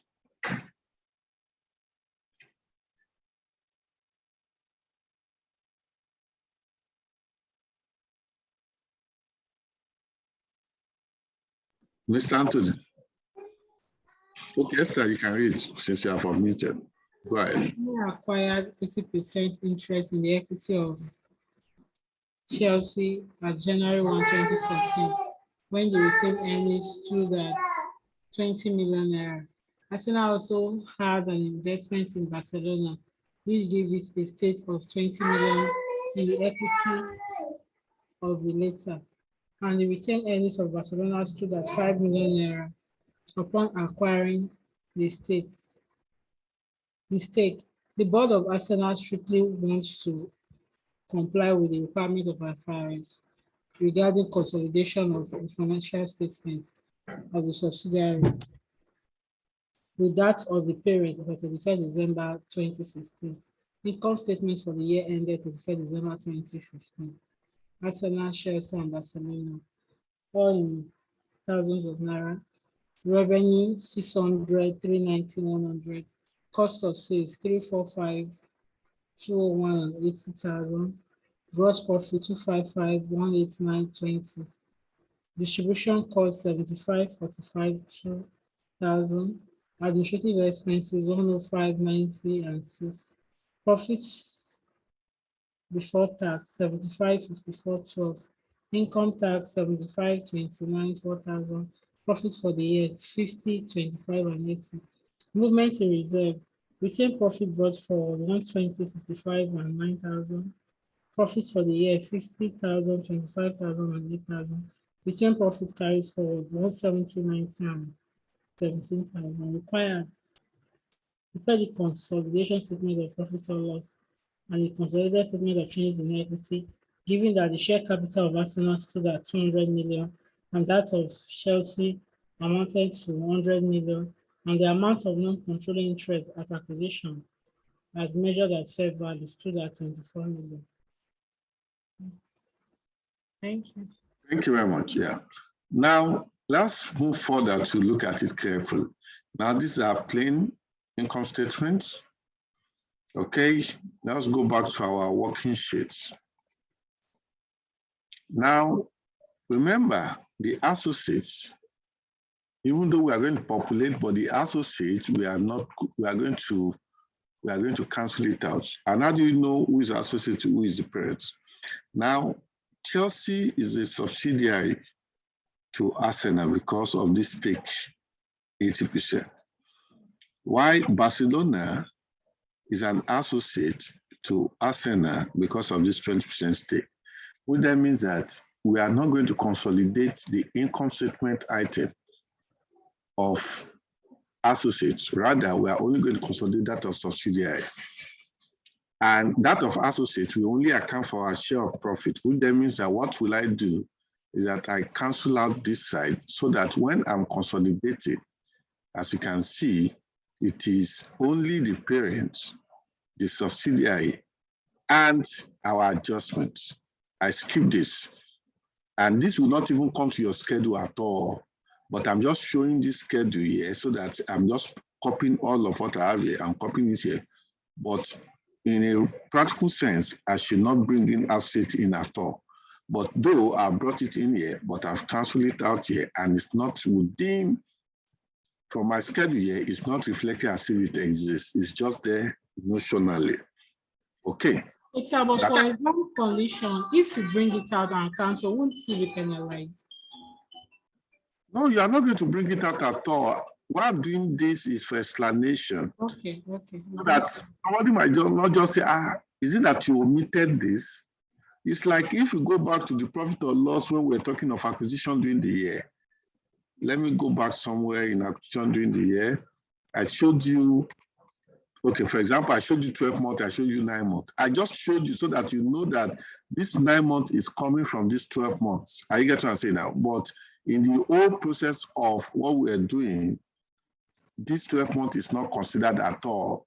You remember, at my own level, I'm not writing an exam, I'm explaining, and therefore I must be able to produce all information in a pictorial manner that no information is lost.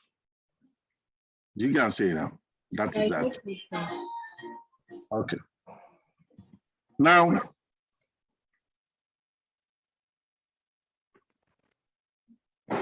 okay, that is that. Now, there are no adjustment at all except for adjustment that will bring in share of associate profits. Okay, before then, let us assume there's no adjustment. Now, parents has profit of 50 million, which we have shared to this space. Subsidiary has profit of 25 million. That 25 million we are now sharing at ratio 80-20, which gives us 20 and 5. Now, the next thing is that here we have information. This information is already pre-populated. Why? Because one, pre-acquisition retained earnings of subsidiary was 20 million, which is what I put here. Subsidiaries retained earnings brought forward, okay, is 65 million, which we have here. Now, parents retained earnings brought forward is 120 million. Now, the only thing that is not new is NCI2 is 24, but what is new is pre-acquisition retained earnings for associates. For associate, pre-acquisition was 5 million, I guess, yeah, 5 million, whereas the retained earnings brought forward now is 9 million. Okay, what that means that what we did here, all of what we did here, determining the post-acquisition retained profit brought forward, we also do it here. Okay, this is for the subsidiary, and this is for the associates. Okay, let me do something there. For subsidiary, which in this case is, what's subsidiary's name? Chelsea.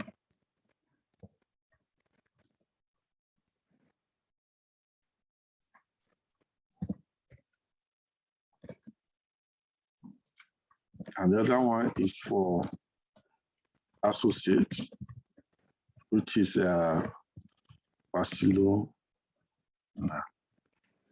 Okay, take notes.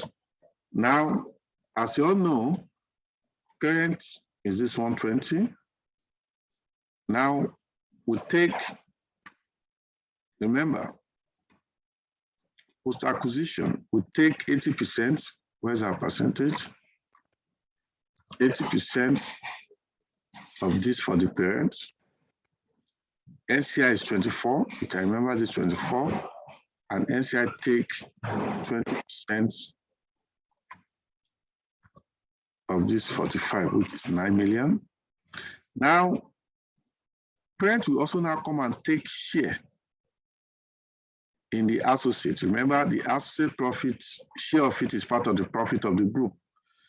Now, for the associate, parent will also come and take 20%. Remember, associate, we have stake of 20%. We'll come here, we'll say 20% of associate stake in the 4 million, and that's how we got 800. That's how we have this 156, 833, which is what we have here. Now, share of asset profit. Remember, post-acquisition of associate, profit of assets for that year was this 8 million after tax. I will say we share profit of assets after tax. 8 million is here, and we have 20% 20% of 8 million is this amount, as you can see it here. 20% of 8 million will give us 1.6 million. And again, how do you recognize that? You recognize that as increase in assets, investments in assets, and increase in the profit of the group. And this is where we recognize 1.6 million in the group position, which means we come here to recognize 1.6. Okay, the 1.6 is a credit, which means is an increase, is an income to the group. Other income, you say share of asset profit after tax, 1.6. And invariably we bring it in. Now, it's only the parent that is entitled to this because NCI has no business with Barcelona, which is our associate. We are the only one that invested in Barcelona, apart from other shareholders of Barcelona. Okay, which then means that the entire 1.6 is coming to the parent. And it's a flow of that that produces the 71,600 and 5,000 to NCI. Okay, which flows to all what we have here and flows to more or less position of consolidated statement of changes in equity. Okay, now we've repeated what we are used to. Therefore, how do we consolidate the profit or loss of a subsidiary with the parent?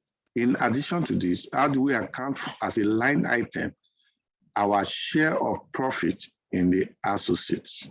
You account for it as a line item, a similar way as we account for the balance sheet aspect as a line item, investment in what? Associates. Take note of that, please. Any other question? Any other question?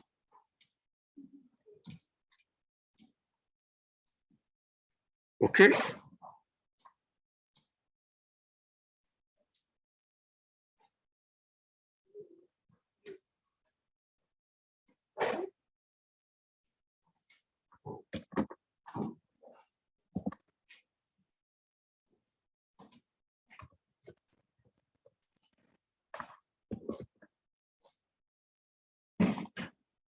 Any other question?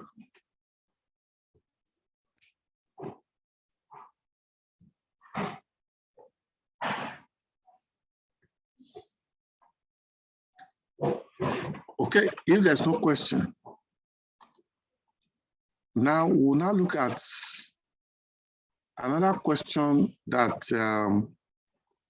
in practical sense, you can be presented with a question where you already have group account prepared, like in this case, Alpha and the subsidiaries are already consolidated. We now have Gamma, which is an associate of Alpha, but of which Alpha has failed to account for it using equity method. Rather, Alpha still continues to carry in the consolidated account at cost, which is a violation of our principle as discussed here earlier.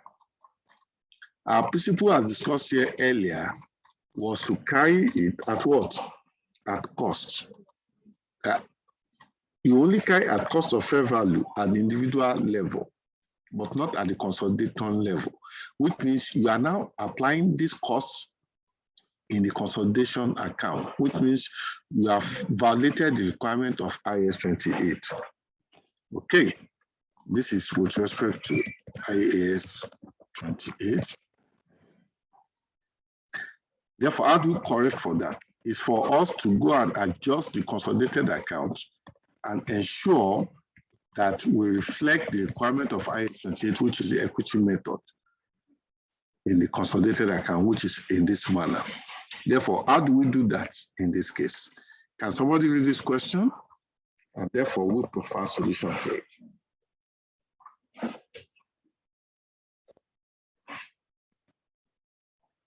Mr. Anthony, are you there? Can you read the question?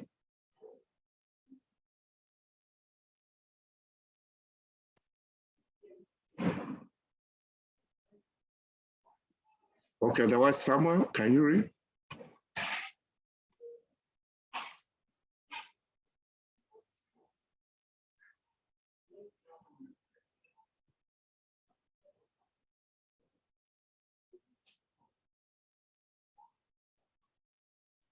Okay, who will volunteer to read?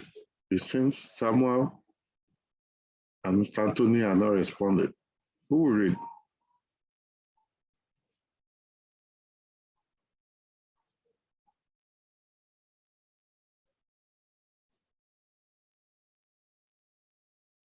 Can someone unmute and read the question?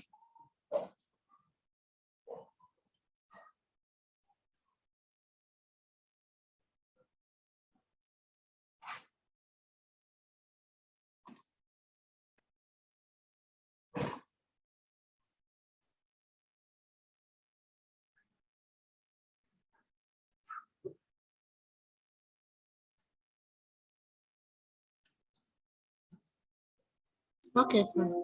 The statement below represents the draft account of Alpha and its subsidiary, and Gamma Alpha acquired 30% of the equity capital of Gamma 3 years ago when their later retained earnings stood at 10 million.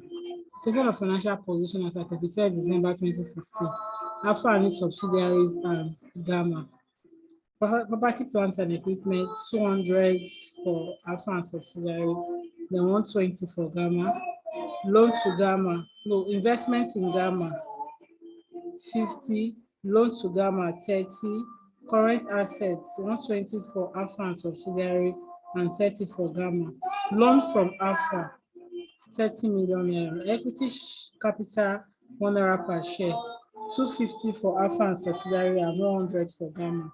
Retained earnings, 150 for Alpha and subsidiaries, and 80 for Gamma. Statement of profits or loss for the year ended 31st December 2016. Alpha and its subsidiary and Gamma. Profit before tax, 80 and 60. Income tax expenses, 30 and 20. Profit for the year, 50 and 40. You are required to prepare a draft consolidated account of Arsenal Football Club as at 31st December 2016. Note, assume that the associate assets and liabilities are stated at fair value, then assume that there are no non-controlling interests in the subsidiary. Thank you, sir. Thank you very much. Okay, now in this case, as I've explained earlier, the account of Alpha and Gamma had been consolidated before now. This account has been consolidated before now.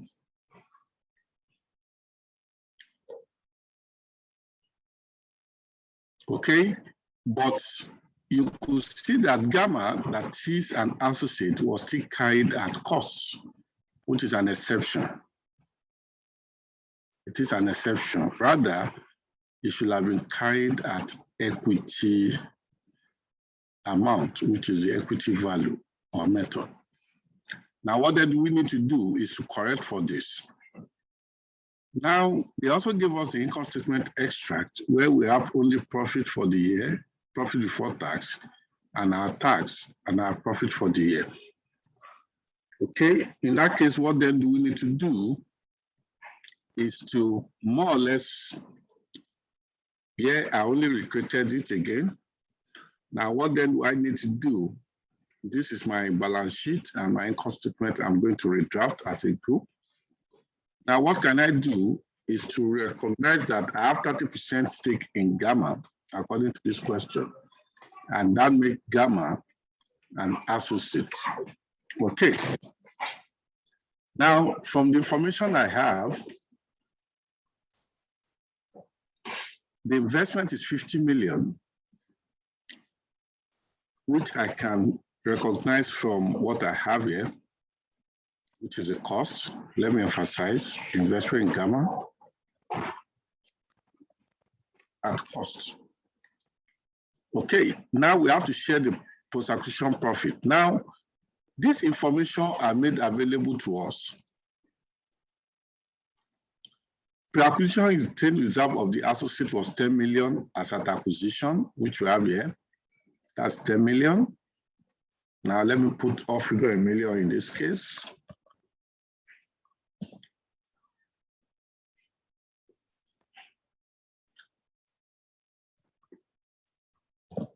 Okay, why the retained earnings carry forward for the associate is 80 million. We have it here, 80 million. And we have the asset profit for the year, which we have here as 40 million, which means this 10 million, remember, is coming from here. Okay, it's coming from here. I'll just type it the way it is before. But this 80 million is coming from the retained earnings here.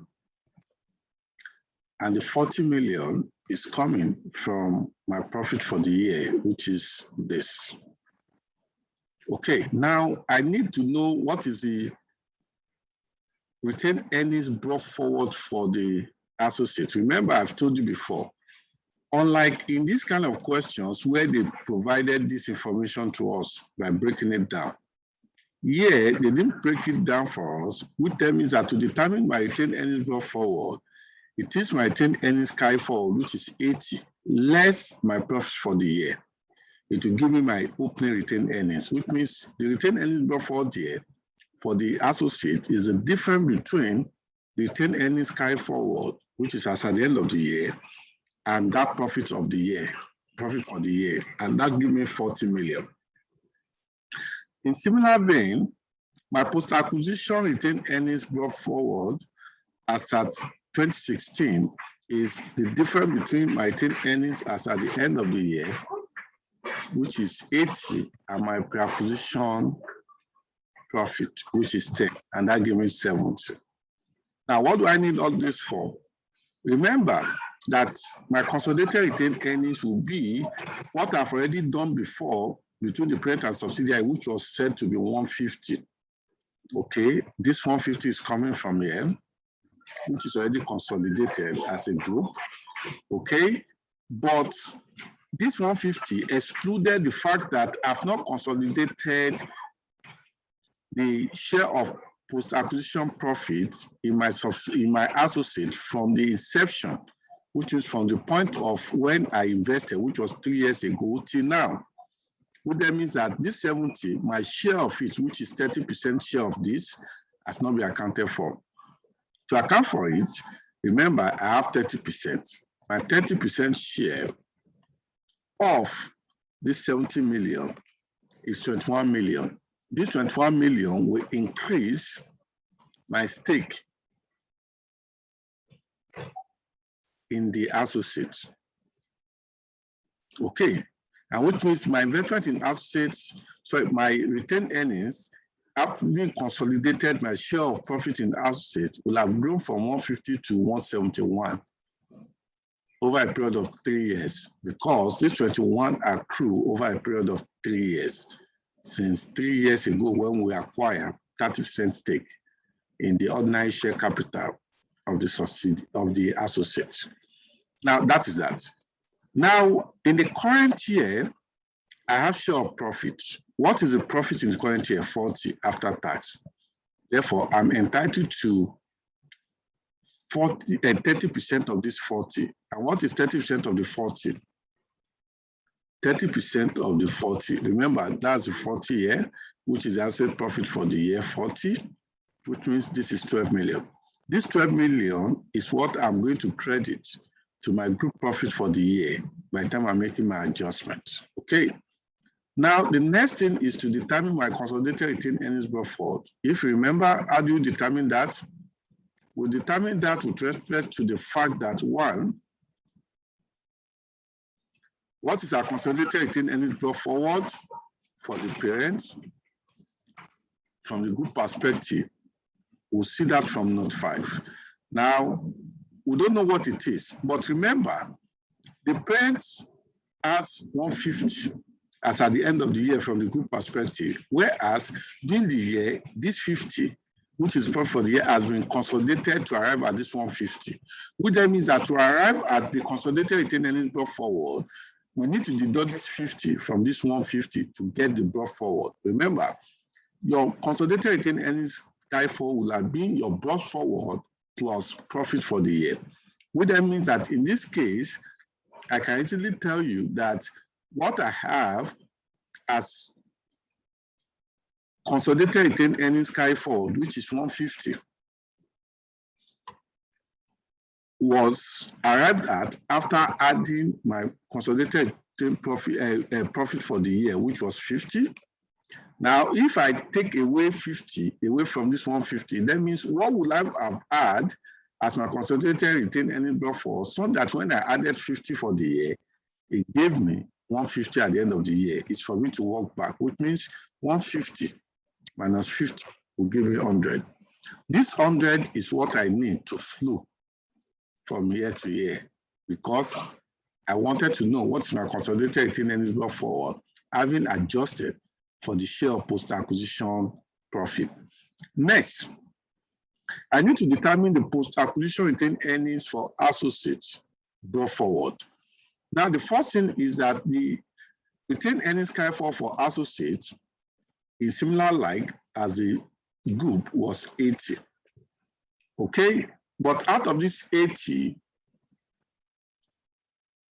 I need to determine that what will I have gotten as the retained earnings brought forward, so that when I add profit for the year of 40, it gives me 80, which means if I work back in similar manner, it will be 80 minus 40, and it will give me 40, which means this is my gamma retained earnings brought forward, which is 40.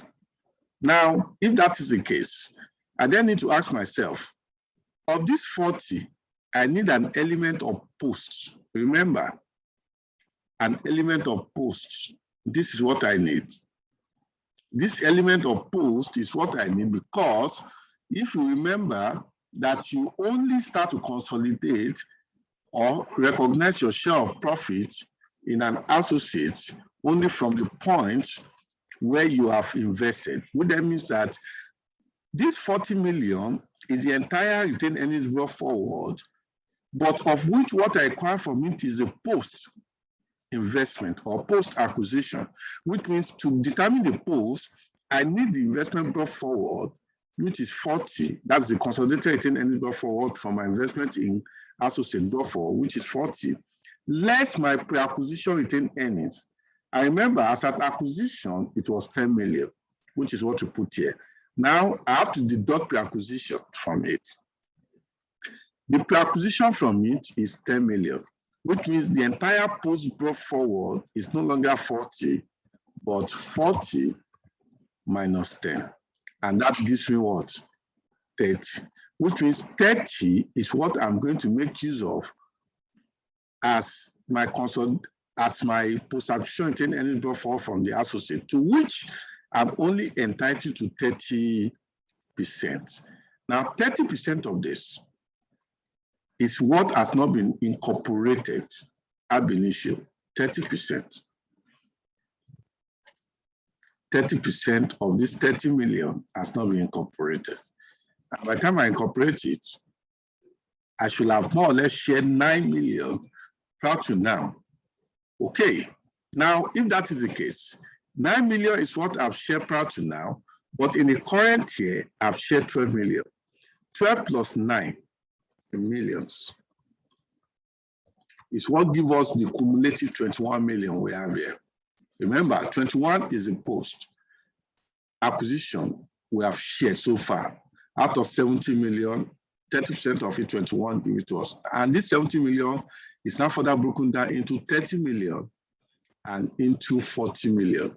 This 40 million for the year, 30 million for cumulative previous periods, make up 70 million up to date.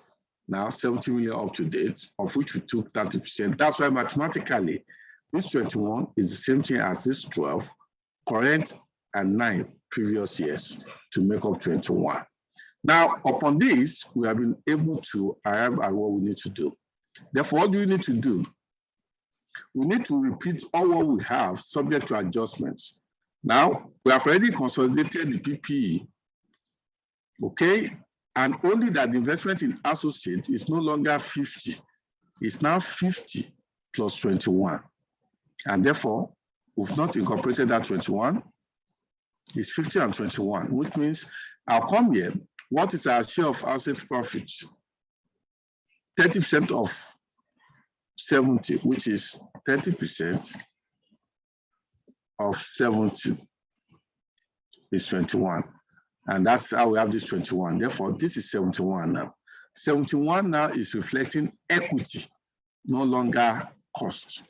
Now, loans, we have that before to gamma 30. Okay, we have 30. That is 301. Okay, now total assets is 301. I think we've not put current asset. Current asset is 120. I put 120. And therefore, everything is total assets 421. Share capital is alpha only. Alpha only.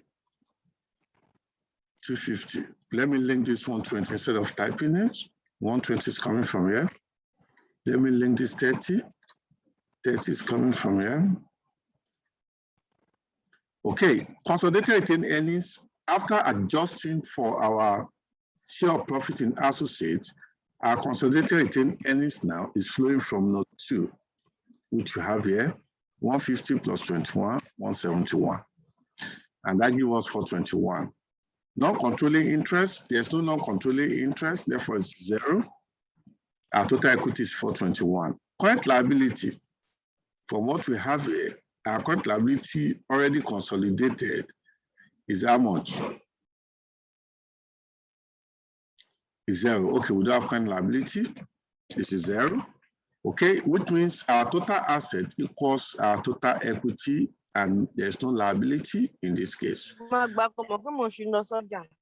And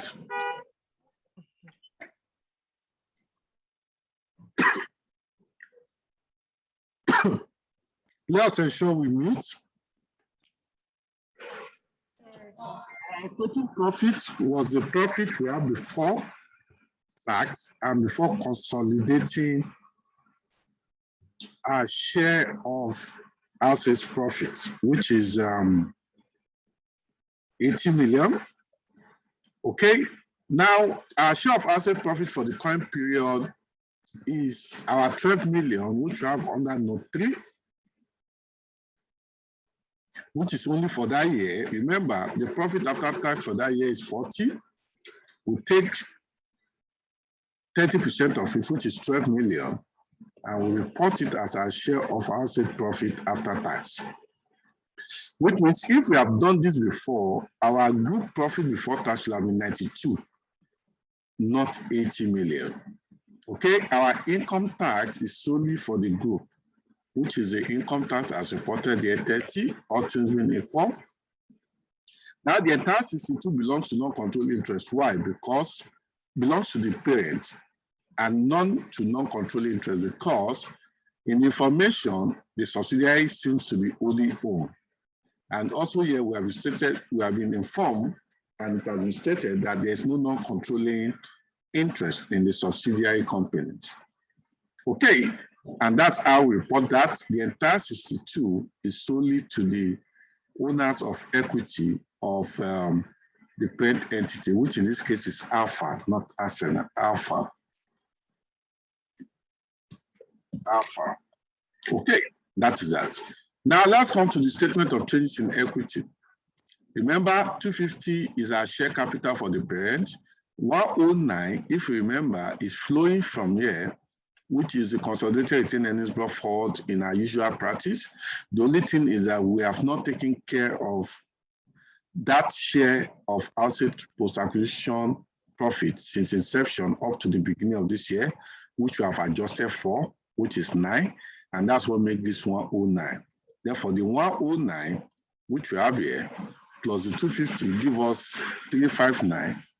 Opening balance of the equity attributable to the parent is zero balance to non-controlling interest, since there's no non-controlling interest, and our total equity sum up to 359. Profit for the year from our attribution here is 62 to the parent and none to the non-controlling interest. 62 to the parent and none to the non-controlling interest.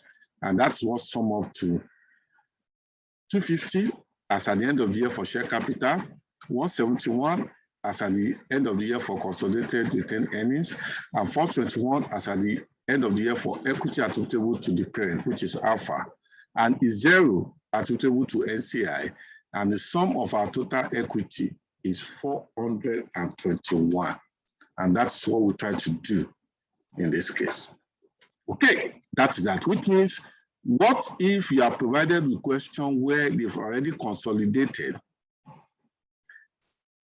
the subsidiary and the parent, but they've omitted appropriately accounting for the stake in an associate using the equity method? How do we adjust for that?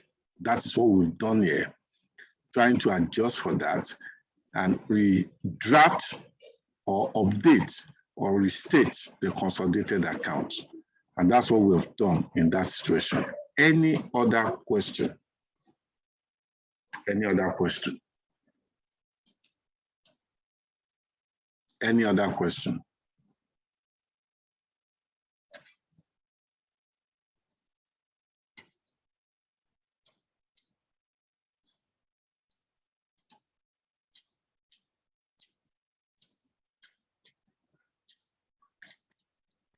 Any other question? Okay, is someone there?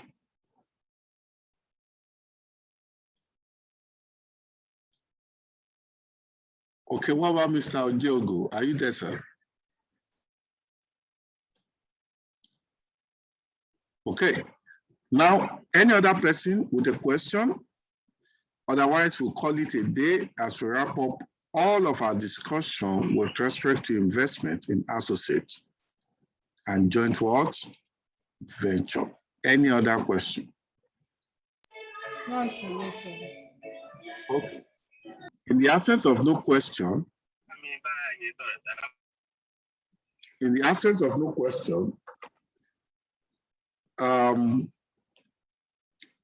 we will end our discussion